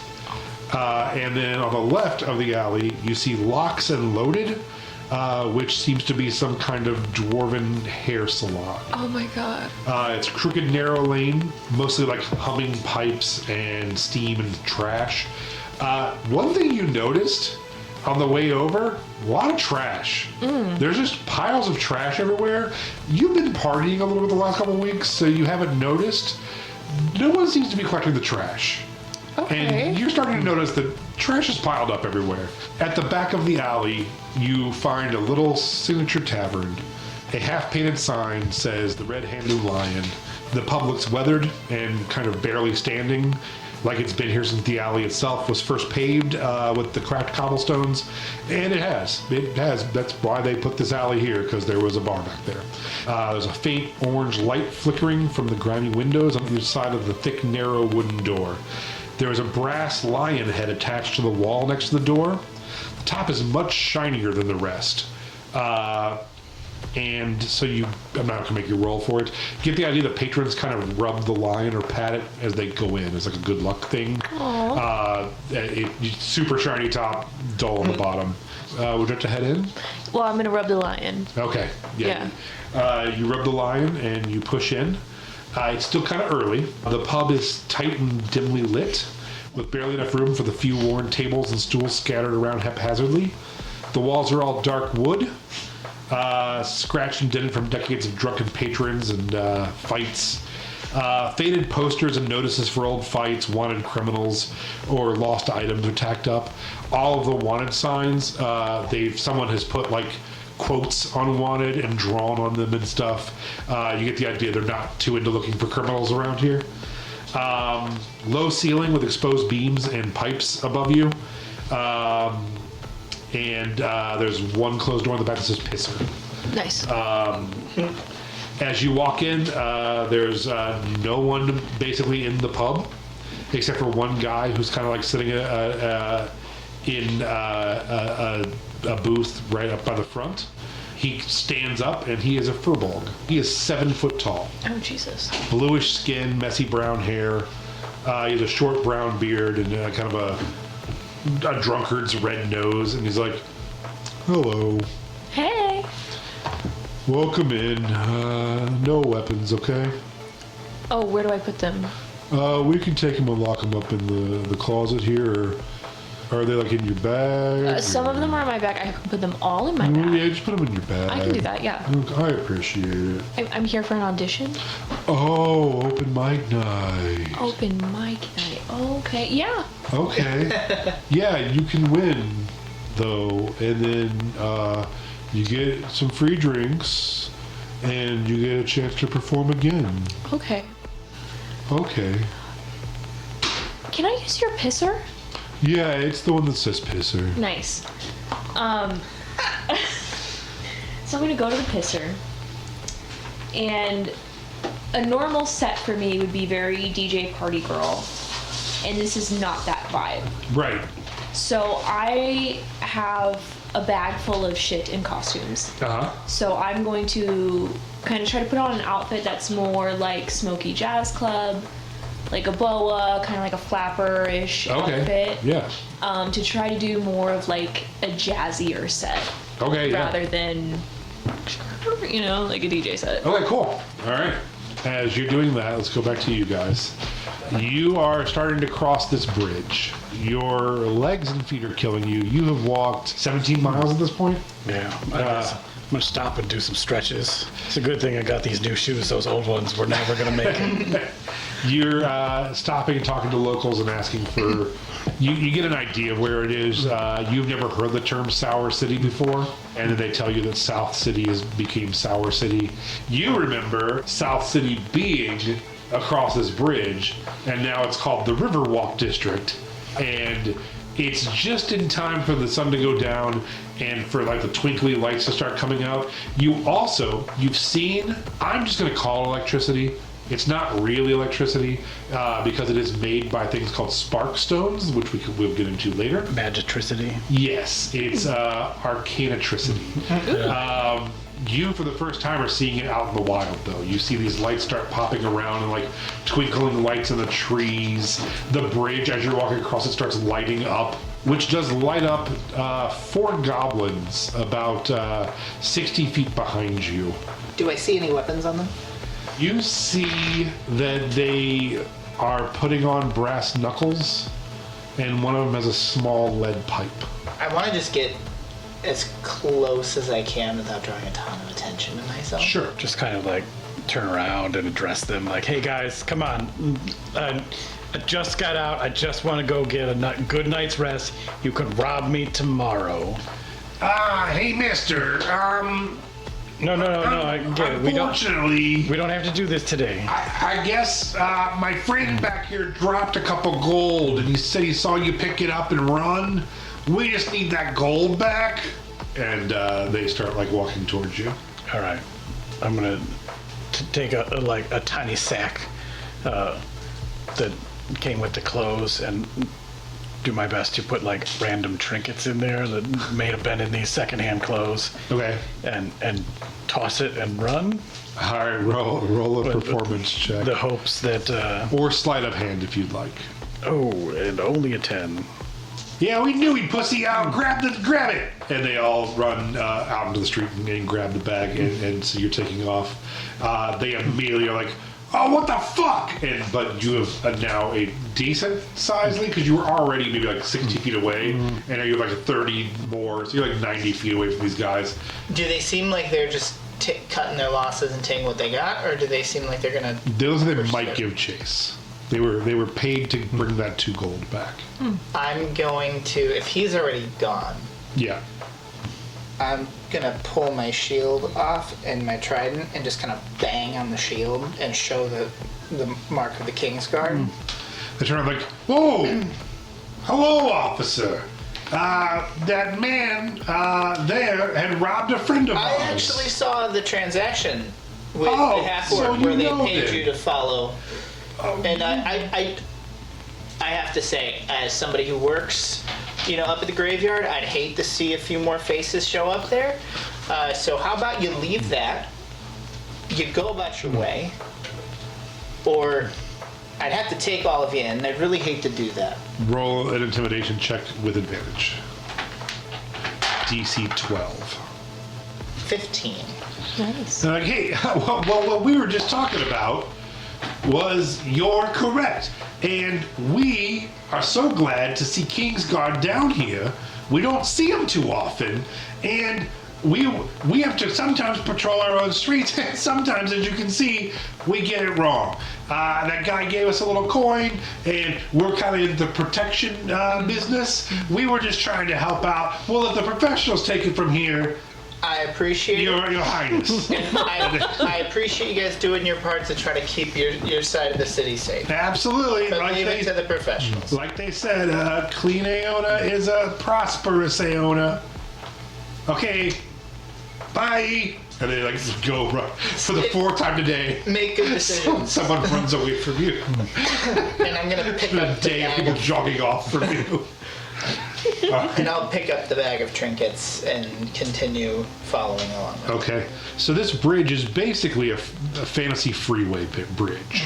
It's like 4 lanes of traffic for carts, and then cobblestone kind of sidewalks on the sides. So you're on the side, and you just take a second and kind of like lean on the bridge and look north at your beautiful city with the golden spire and the black spire, and up on the hill, the castle where you came from, and it's a beautiful city. And then you kind of, if you glance over to your right, you see the beautiful new river walk and how gorgeous and romantic looking it is. And it's a nice city.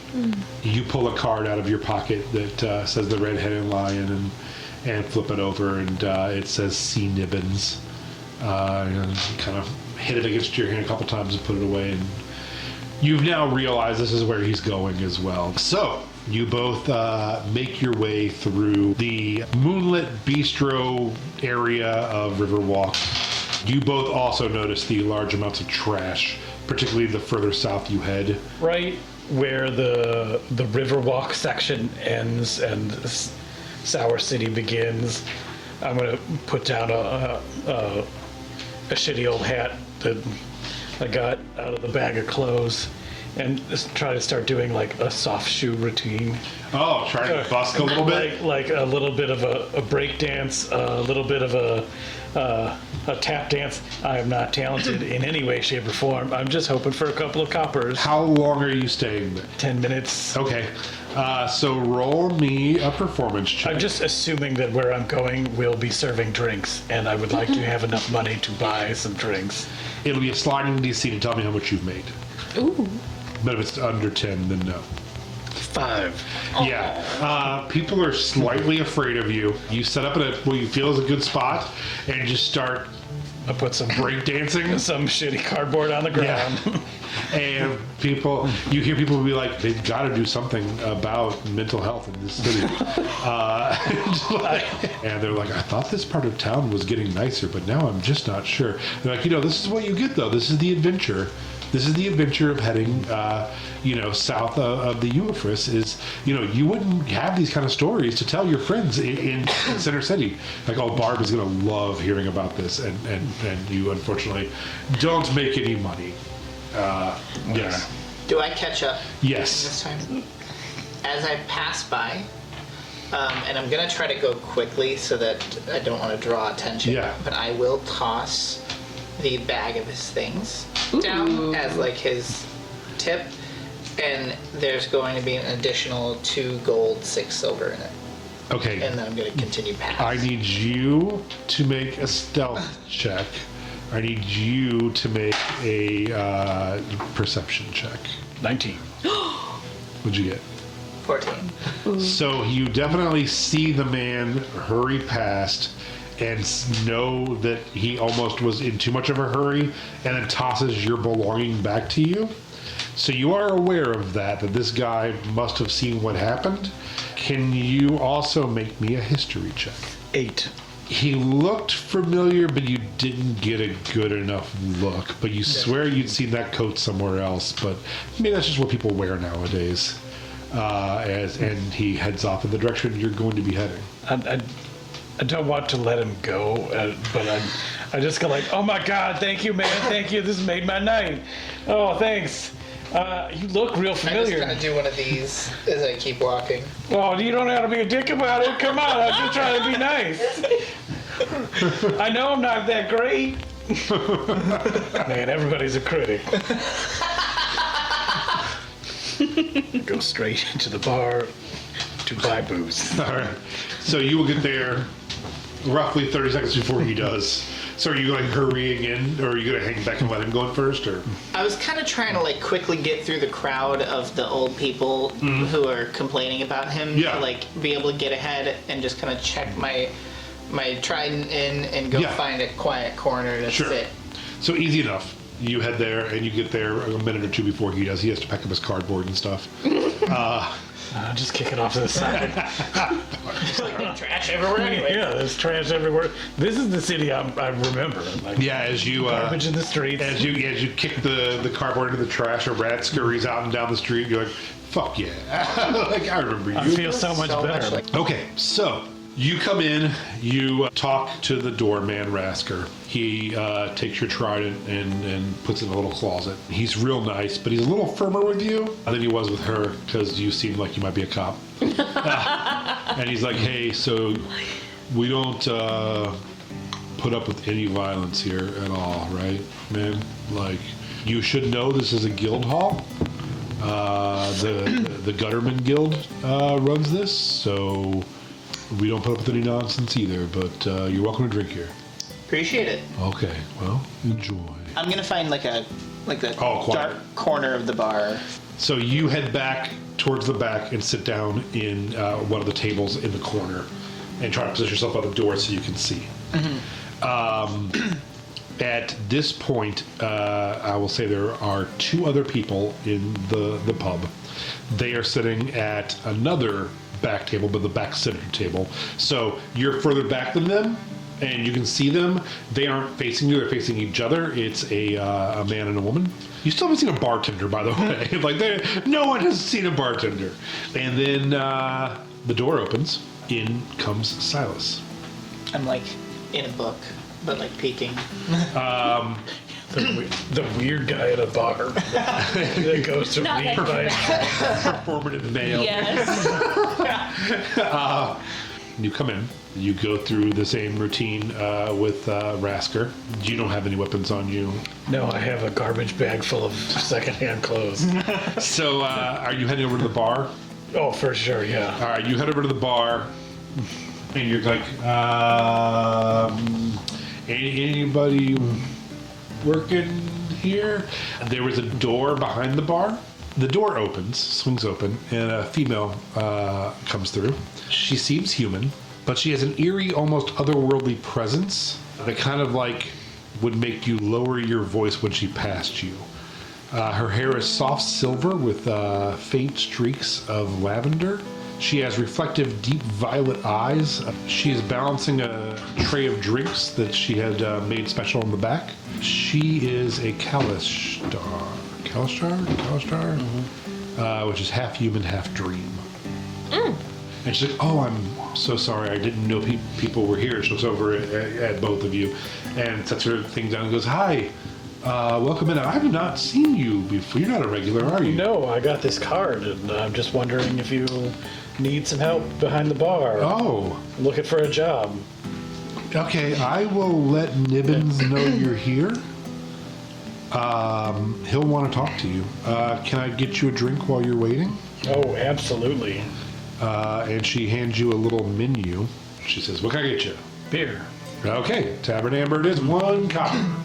And it's behind her are 5 large barrels, each marked with the amber, red, black, and a pour those taps. And she pours you a nice, like a tin mug with a little handle. It's about yay big, not quite a pint. It's like, which is a little bigger, but it's a copper. And hands it to you. And she's like, I will let him know you're here.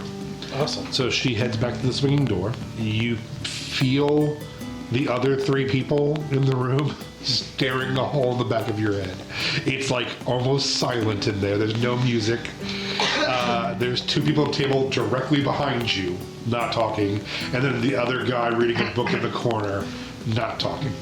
I'm gonna go around the bar after swilling down the amber. And it's just so much better than toilet wine. There is no hint of feces or urine in this alcohol, and I have never had something so beautiful in my life. I'm like looking around at the rest of the people in the bar. I'm like, oh my god, have you guys had this? This is fucking great. This is so much better than I ever dreamed. Sitting at the table is a hill dwarf woman and a forest gnome man. And they raise theirs like, that's what she is gonna break that. That's what we got as well, friend. The forest gnome man is wearing goggles, and he's kind of like covered in grease and soot. And the hill dwarf woman, she's short, she shaves her beard, she has orange-brown hair braided. They're both wearing some kind of like leather armor. They look like they might be some kind of adventurers. The guy in the corner continues reading his book. He doesn't have a drink. Hey, dance critic. Come on, man. You want a beer? I'm just gonna go around to the behind the bar and like. You can start working? Yeah, let's start working. I'll take a tavern red. As you pour the red, it's 2 copper. I'll go up and I'll get the drink from him. As you go up to get the drink from him, you open the door right next to your brother as he stands up and turns his back and starts walking to the bar. And you realize immediately that that's your brother as you're coming out of the bathroom. I'm gonna go back in the bathroom. Yeah, the bathroom door opens. You see, the bathroom door opens. Another air genasi. There's now 3 air genasis in this room. Looks at you both, shuts the bathroom door. And then, fuck! Was the fuck subtle? No. No. What did you do over in that corner, man? Did I hear it? Make me a perception check. 18. That's your sister's voice for sure. You know that voice. You have heard that voice. The bathroom just yelled "fuck" in your sister's voice. Yeah, I'm gonna immediately like turn away from you and just start banging on the door. Be like, Zeph, are you okay in there? Hey, man, 2 coppers. Zeph, what are you Two doing? coppers. Hey, throw the money at you. don't bang on the door. There's a lady in there, guy. Yeah, that's my sister. Oh, is that your somebody in there Is that with your you? brother? Are you his alone? brother? No, I don't have any siblings. I don't know why there's so many air genasi here. Yeah, I thought it was some kind of like. Zeph. So What's that called? I'm gonna come out, and I'm gonna be in a very strange outfit. Oh, yeah. What is A show too. This place is fantastic. what is going Woo! It's open. I'm like looking in the bathroom, making sure that you're not like hiding somebody in there. Sweet Blood sent me. Why? She said that I could get some exposure here, and maybe start my DJ career. This night. Here? You know, when I walked in, I said this is not a place for a DJ, which is why I'm wearing this outfit. Exposure. Exposure. I don't know if the exposure you want is in. I'm gonna start cleaning know, off the top of the bar. Hindsight's 2020. Had I known, I probably wouldn't have come. I mean, isn't there connections to the conservatory that you could get exposure Yep. there? Or Of course there is. Is this a flash mob? what? Is this a flash Remember mob? when I walked in and I said Does I was she not for work an here? audition? I thought this was a Coyote Ugly situation. Well, it's just that like every 5 minutes hey. another water genasi She comes is a in. classy woman. We're air You do not- genazis. That's what I meant. She's Sorry, I talking can't about tell them exposure. apart. Not Sis. that she's a performer, not that type of exposure. Oh God, does Mom know you're here? Mom knows I'm here. So Yup. you two are brother and sister. That's my brother. Are you related to that guy? No, but No. hey, air genasi. What's up? Hey, Why are you behind the bar? I'm working. No, none of you work here. I work here. And he just gets bigger. He's like, I work here. This None of you do. My I job. never claimed to have worked here. I'm just Yeah. here for an audition. Okay. Me too. Okay. Different kind of audition, I hope. Not very good at performing, eh? Thanks for the tip, though. It seemed like you needed to pick me up. Where you from, buddy? North up top.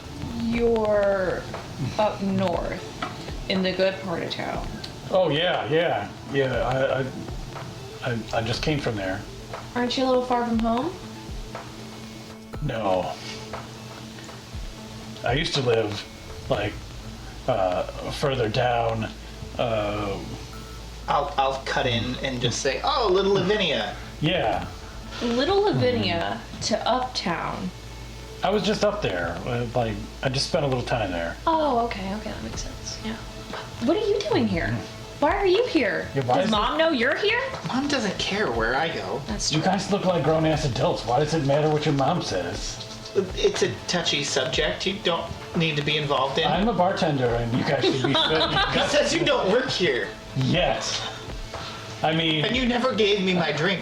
it's right out here at the bar. You ran away. I didn't run. I heard my sister scream "fuck" in a bathroom in this establishment. I was a little concerned. I ripped my tights. I'm gonna do my best to kind of like hide my arm behind my back Okay. and kind of just like kind of lean on the bar a little bit. Sweet Blood, she said this was a really good opportunity and that it could potentially get me into some of the bigger theaters. I just didn't want you to be disappointed if I failed. I'm not disappointed. I'm concerned for your safety. I'm totally fine. I've got a bunch of knives in my bag. Why? Okay, one of them looks like a hairbrush. Yeah, and I'm glad you carry things on you. I just saw 4 goblins try to mug this guy earlier. And you didn't help? I did. Oh. That's why he's here. Yeah, he got my bag of broken toys back. You're a good guy. He also gave me money. Not for my dancing performance, which was awesome, by the way. But, You're here for open mic night too. I hope not. I'll get the sign-up sheet Okay. and subtract to the front door. So what are you going to sing? Because I don't know what I'm going to sing. Do you think they have a catalog of It songs? kind of changes a lot that my brother's here now. I'm not very comfortable doing the set I was going to do. Jesus Christ, how dirty was the set you were going to sing? It wasn't dirty, it was jazzy. She has a boa on. What do you expect? Why were you, I mean... The last time I saw a boa was in the red light district, so I'm a little off-put by what I'm seeing. Okay, I don't think Mom would approve. Mom She must be a prude. is a prude. She's a fucking prude, okay? She wanted me to go to It's the just a little maternity. boa action. It's a little boa. There's nothing wrong with some feathers and sequins. Oh, there's sequins too. Yeah. You know, That's class. at a play, Sure, totally get it. Musical, get it. I'm dressed for a musical. On a stage in a seedy bar. I didn't know it was this. Is there a pole?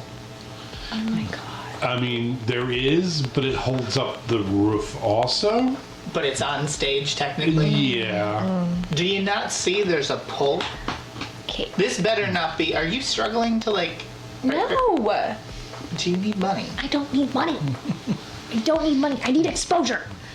The door opens again. Rella comes back, and she's like, okay, Nibbin, we'll see you now. Do you have hard liquor? There's a very limited selection of dusty bottles up on a shelf. And she's like, no one really asks for it, but we do have a couple things. Let me bring him to the back real quick. So she takes you to the back. There's a kitchen. And right when you go to the door, there's a staircase on the right that go up. And she's like, oh yeah, we have rooms here too. If anybody wants to rent rooms, we don't advertise it, but they are for rent. In the corner of the kitchen is a latch for the floor, and it's already opened and propped open. And there's a steep staircase straight down. And she's like, okay, Nibbin's office is right down there. He is expecting you. You head down, you're in a dry storage area, lots of potatoes down here, and some sacks of flour, and then you see a door on the other side that's propped open, and you hear a guy kind of like muttering to himself, and like something he's like trying to balance a book or something. Kind of push the door open, and you see Nibbin Slink. He's a halfling, rotund, sweating, unlit cigar clamped in his teeth. He's balding. He has kind of like a Friar Tuck hair going on. And he kind of stands there, he's like, oh, hey, what's your name again? My name's Silas. Yeah, Silas, have a seat. And he starts like going through paperwork really quick and pulls out a slip that you assume is about you and starts looking at it. He's like, okay, Silas, welcome back to the land of the free, buddy. Yeah. So, listen, I'm going to cut to the chase. You have a friend who went through some extraordinary lengths to get you out of prison.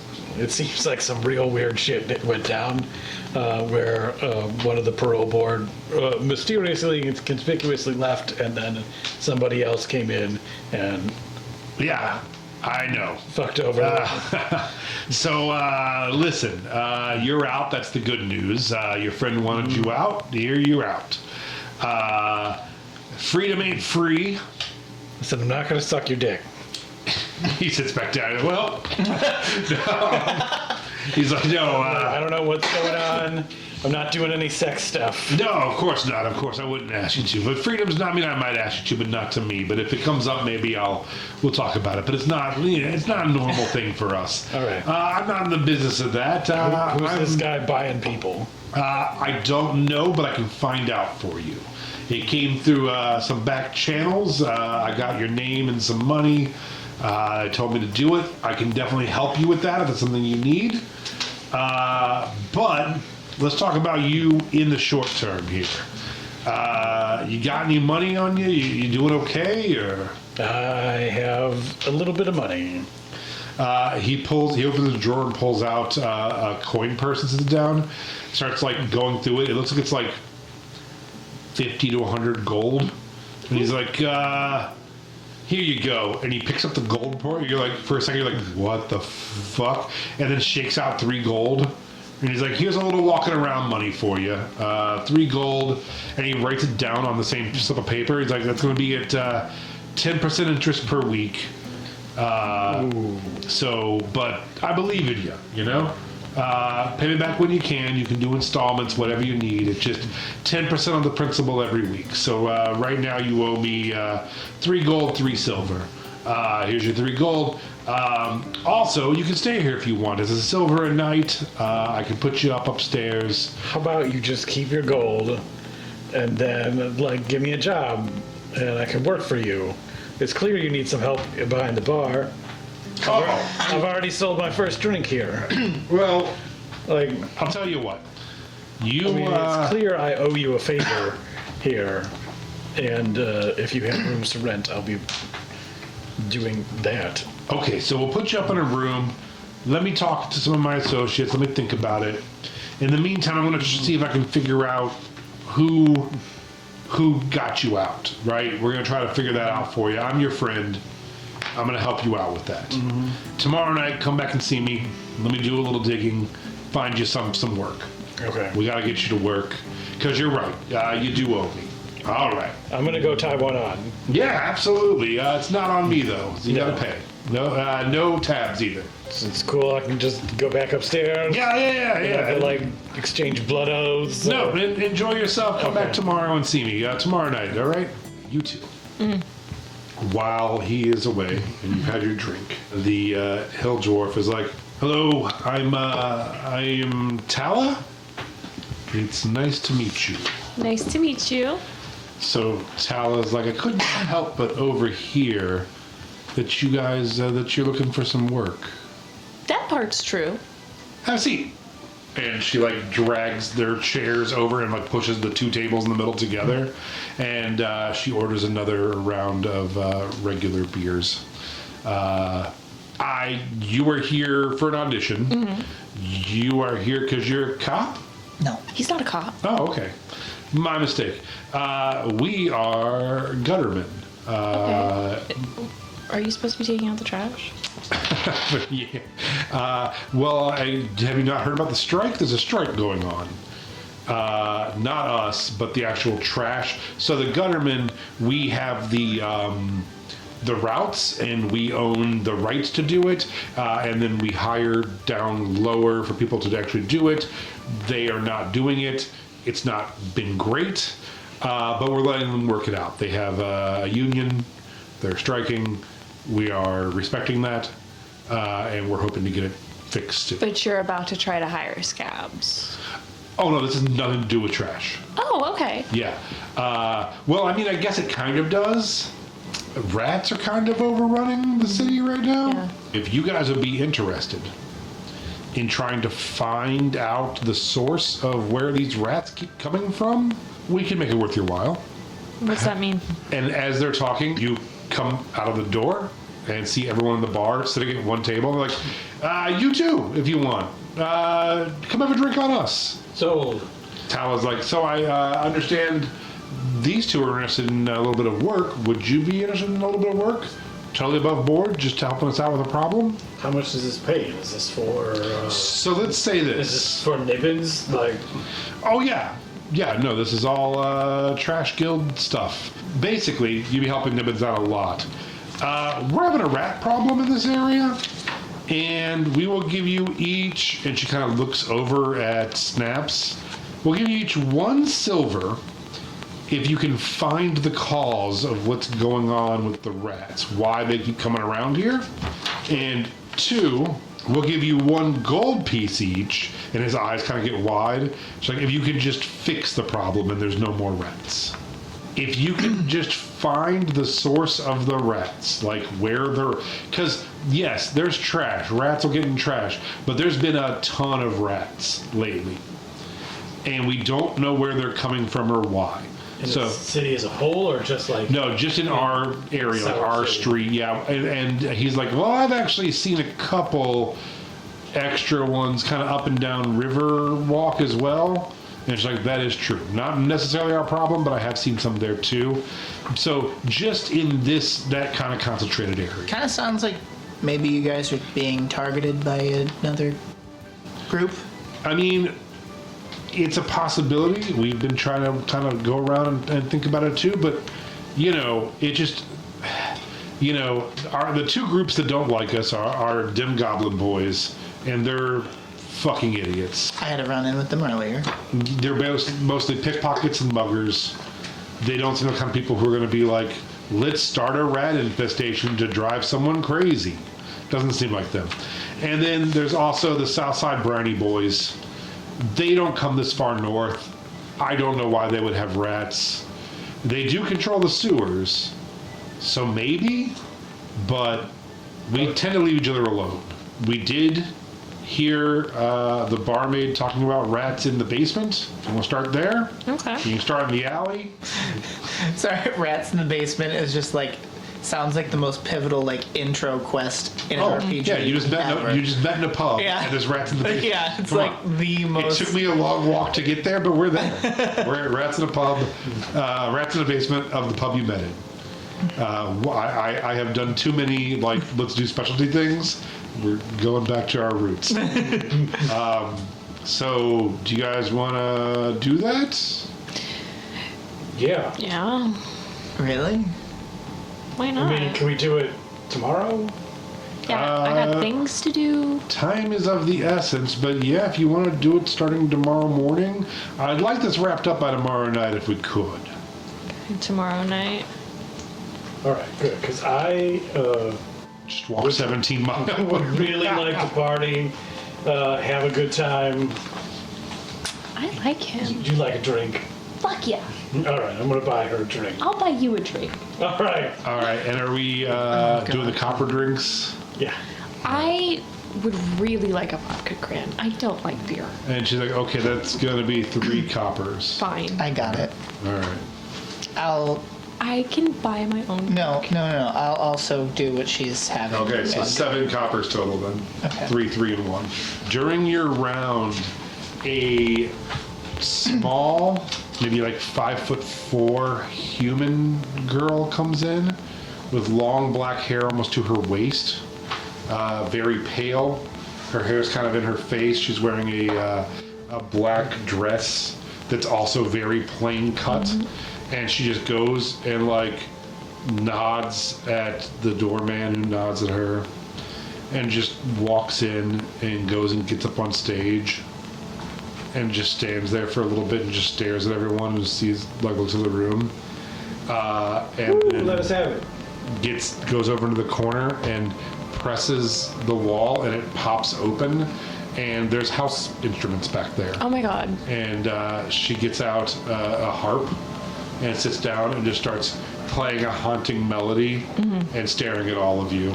I want to go sit in the front row. Okay. As close as possible. Yeah, so you drag the chair over Yep. and sit down in front of her, and she just doesn't make eye contact with you, kind of like stares over you and just plays. Oh my god, she's so depressing. Yeah, and she plays just the saddest fucking music ever for about 15 minutes. Oh my god.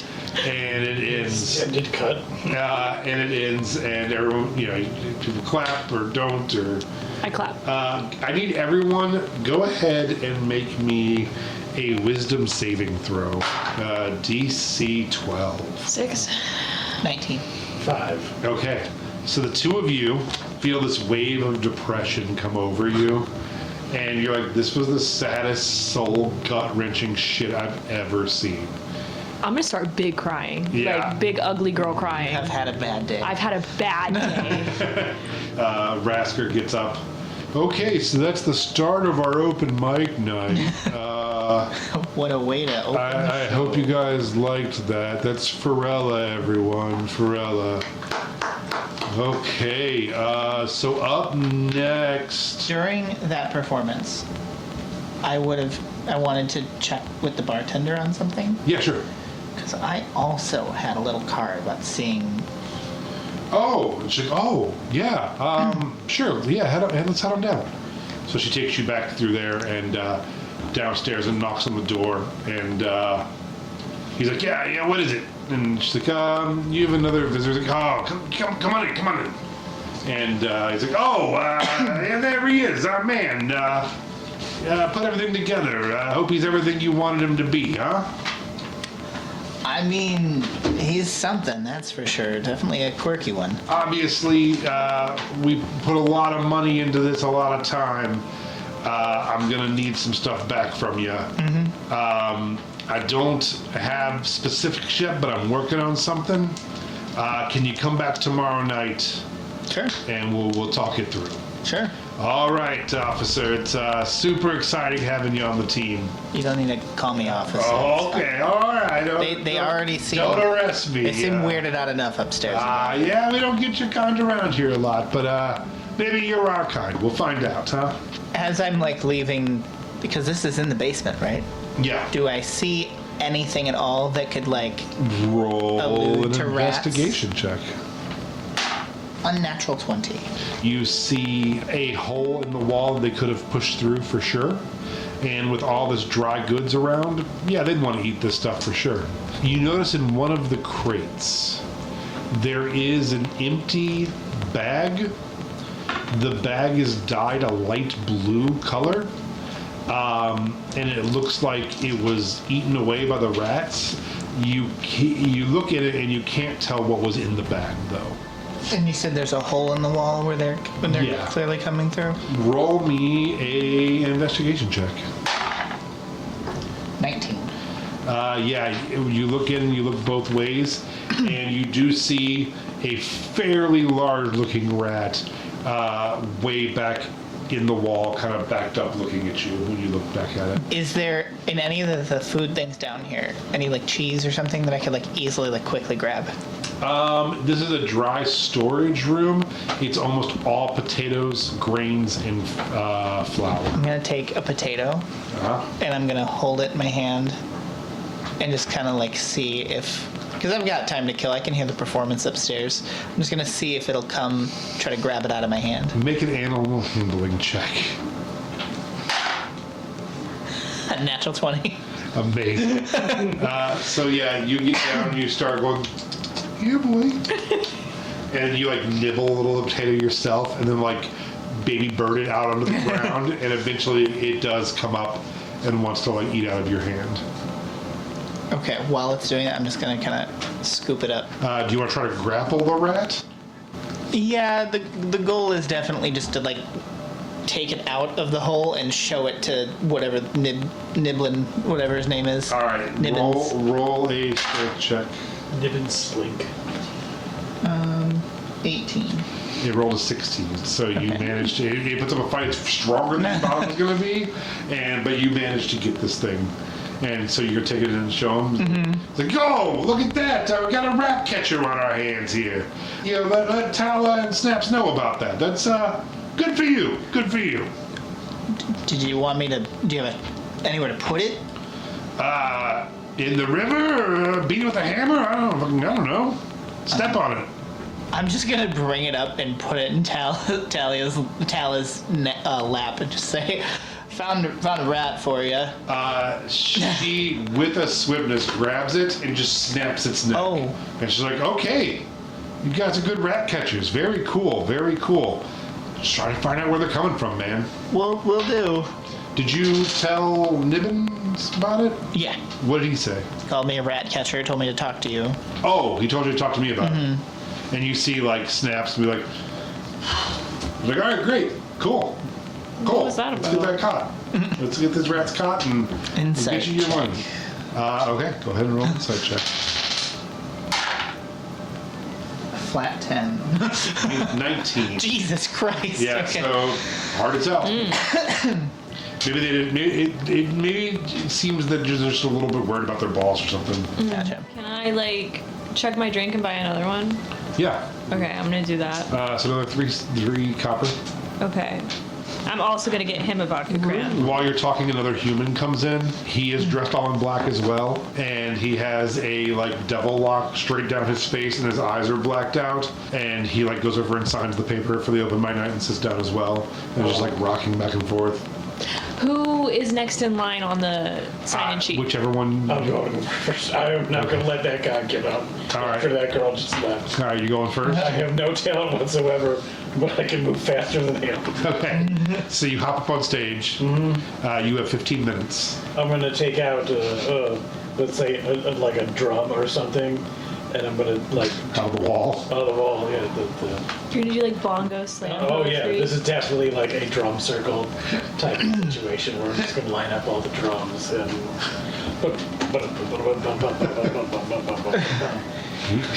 Go ahead and roll a performance check. Let's see if it is a weird. 13. That's not bad. Not bad, not bad. So you get a smattering of applause after 15 minutes of hand drums. I'll do a spoken word. Yeah, a little bit of talking between. Roll a con check, or con saving throw for me. 3. Will you roll as well? Sure. 15. So you come up with the rat and kill the rat while he's setting up and doing this. Not super paying attention to him, but keeping an eye on him. You are enthralled by the entire performance. Oh. So is Pharrella. So is Snaps. So is Tala. You fucking reeled them all in. They're all lumping their throat, but like ready to take on society's ills and force a better tomorrow for the injustices as people grow. You have really won this group over with your beat poetry and bongos. Hell yeah. It is now your turn. Okay. So I'm gonna pull a smoke machine out of my bag, Nice. kick it on. I'm gonna turn around with my boa. I got her that it was a birthday present. Turn around. I'm gonna make him look away. Okay.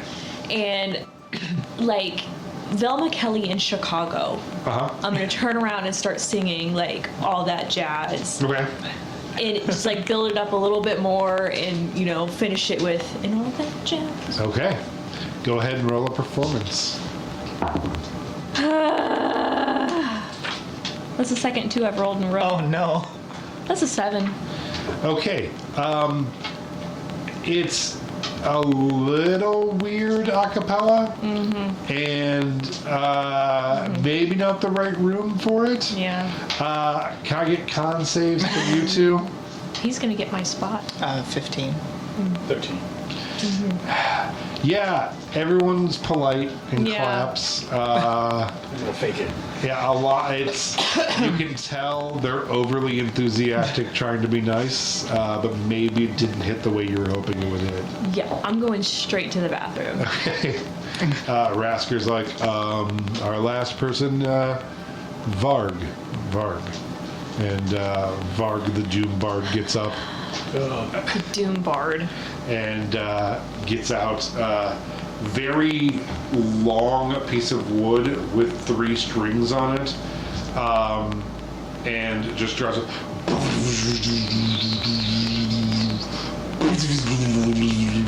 It's like, and this just goes on for 15 straight minutes. Shut the fuck Did he up. not 20? And now one. Oh Everyone fucking hates it. It's like simultaneously too loud and too quiet.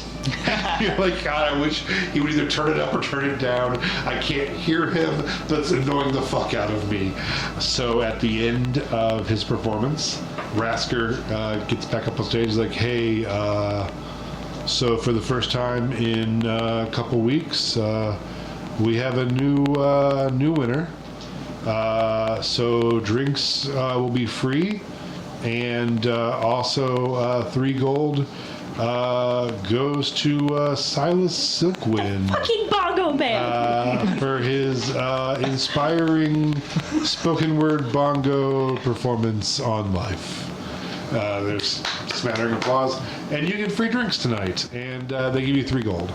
I'm buying 4 more vodka crayons. Okay. Oh my. And I'm getting wasted. Yes, I 6 came back total. out in my sweatpants, Yeah. sad as fuck, Uh-huh. and I head on the bar, just crying on it. So rooms are 5 silver pieces apiece. They are double bedrooms with basically 2 singles per room. There are only 4 rooms. There's only a total of 8 people can stay there. They do let you know that they let Rasker have one of the rooms, so you can bunk with him if you'd like to. But it's 5 silver for a bed.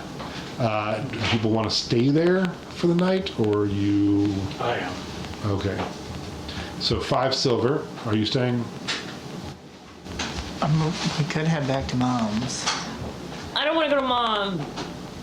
She's asleep by now. I want to stay here. Oh, okay. I'm gonna stay here. Here's money. No, I got it. I'll cover. All right. So 10 silver off of you. You 2 can bunk together. I am for sure. Definitely time went on like the rest of them. Like Yeah, it's free. like, yeah. So yeah, you go. But you 2 get wrecked. You do not. No, I'm gonna start doing that thing where I'm getting her extra shots, but it's just water. But she's too drunk to really Yeah. know. Yeah. The verge of throwing up. Can you make I will feed you other booze. Can you make a perception check for me? Probably not. I think, just an 8. Okay. Cool. Fun night was had by all. So are I'm you getting not fucking performing? robbed. I know it. No, I'm not. That's What? her thing. Come on, man. Everybody else did it. That's not true. Talent and Snaps didn't. You're not pressing them about it. No, but No, they leave relatively early. like that guy had a bad night. Your sister had a bad night. What if you got up there? Hey, don't say that my sister had a bad night. I had a bad night. She had a bad night. She literally came out in sweats and put her head on the bar. But you don't need to say it. I saw my ex today. Oh. So you did break up with him? He wasn't good. No, he held me hostage with a guitar. It had to end. Yeah, that sounds exactly like something you'd hate every Yeah. second of. So I get it. Was he good? At You're the better guitar? off. I didn't like him anyways. I mean, they were good at the guitar in the way like a frat boy can drink a lot. So yes. Which is like in a really obnoxious way. Listen, Varg, we don't need your input. I like Varg. Yeah. I like Varg because he did really bad. You look over and Varg has his like fingers on the table, Oh. and it's practicing like 1-inch punching I the don't like table. Varg. All right, you all head to bed. The beds are surprisingly well kept. They are just like stuffed with straw kind of beds with cheap linens, but they've been tossed recently. The room is clean. As you guys are going to bed, you hear like a nice or a little like knock on the door, a little soft knock, and you open the door. And how tall are you? You said about 6 foot. Mm-hmm. What are you about? You Like 5'7". Yeah, so you open the door expecting to like look right into someone's eye, and then you're like, oh, and it's Rasker, and he's like, is everything good for you guys in there? Yeah. Okay, they have me clean and flip everything every day, Oh yeah, so You I just did a want to good make sure job. Yeah. you were happy. it's Yeah, good. you did a Okay, good great. job. So I'm the last door on the right. I am a heavy sleeper, but if you need anything, don't hesitate to ask. Okay. All right. Have a good night. And when you look up all the way, you see that he has like a sleeping cap on. Aww. And he has like pulled a robe on. He's like, oh, also, they talked to you guys about killing rats tomorrow. Yeah. Gross. Can you keep a secret? Yeah. Okay. Don't kill any rats before 9 a.m. I'm letting Pharrella sleep in the basement, but no one knows. Okay. So I'll get her out before they get here. But you'll see, if you go down there, you might scare her. Some of the rats are huge. She has said that. She has said that. She Did sleeps she in the have streets. like a blue bag? At some point? No, her stuff's black, and I don't think she has a bag. But she's been in the streets, and we don't want that. Aw. So she's gonna stay in the basement. Yeah. But I don't think they'll like it. So Yeah. Okay. I'm not gonna be up before 9 anyway. anything you want to do in bed before you call it a night? Ridiculously cry into my pillow. Oh, you're sitting there, laying there watching to your drunk sister, just hard sobbing in your pillow, what she thinks is silently. Is everyone sleeping here then? The three of you are, and Rasker. Well, and Pharrella's in the basement. Towards the end of the night, like as people are like deciding to leave or whatever, like Silas is like the annoying guy that's like still wants to party. No, come on, just one more drink, just one more drink. Let's have it out, and like then to encourage people to drink more, he's also drinking more, and then by the end of the night, he is absolutely blackout and does not necessarily make it up to the room. I think Rasker would have picked you up and touched you, kiss in the forehead. This is oh my god, this is so great. This is so great. And then the rest of the evening is like the dry heaves. You can hear down the hall. And yet he tells you, he's like, the pisser is the only bathroom in the building. We don't have showers or baths, but I will get you guys some warm soapy water and a rag in the morning to freshen up. Because that's what we got. Our building is very old, and we're not actually supposed to be an inn, so we can't complain or renovate at all. So you spend the night fucking trying to recover from how drunk you are. Oh my god, I'm gonna throw up. So you are laying in bed, listening to your sister sob, and the guy next door, who you released from prison, dry heaving, and then very faintly you hear Rasker snoring way down the hall. Oh, this is awful. Like a bunch of muttering about it's stuck in pure blood. Freedom. And then right before you drop to sleep, you hear rats scurrying in the walls. And thus ends session 1 of the brand new campaign, Tales of Aona Presents Tales of the MIP. Thank you so much for listening. Please head on over to Instagram, Tales of Aona on Instagram. Give us a follow there. Of course, like and subscribe right here on YouTube. And if you really like what we do, please hop in the Discord and let us know. Discord link is down below as well. And the best way you can support us is to head over to heartriot.co. Check out some of our merch. My name is Lance. I've been your Dungeon Master. Thank you so much for listening. We'll see you next time right here on Tales of Aona Presents Tales of the MIP.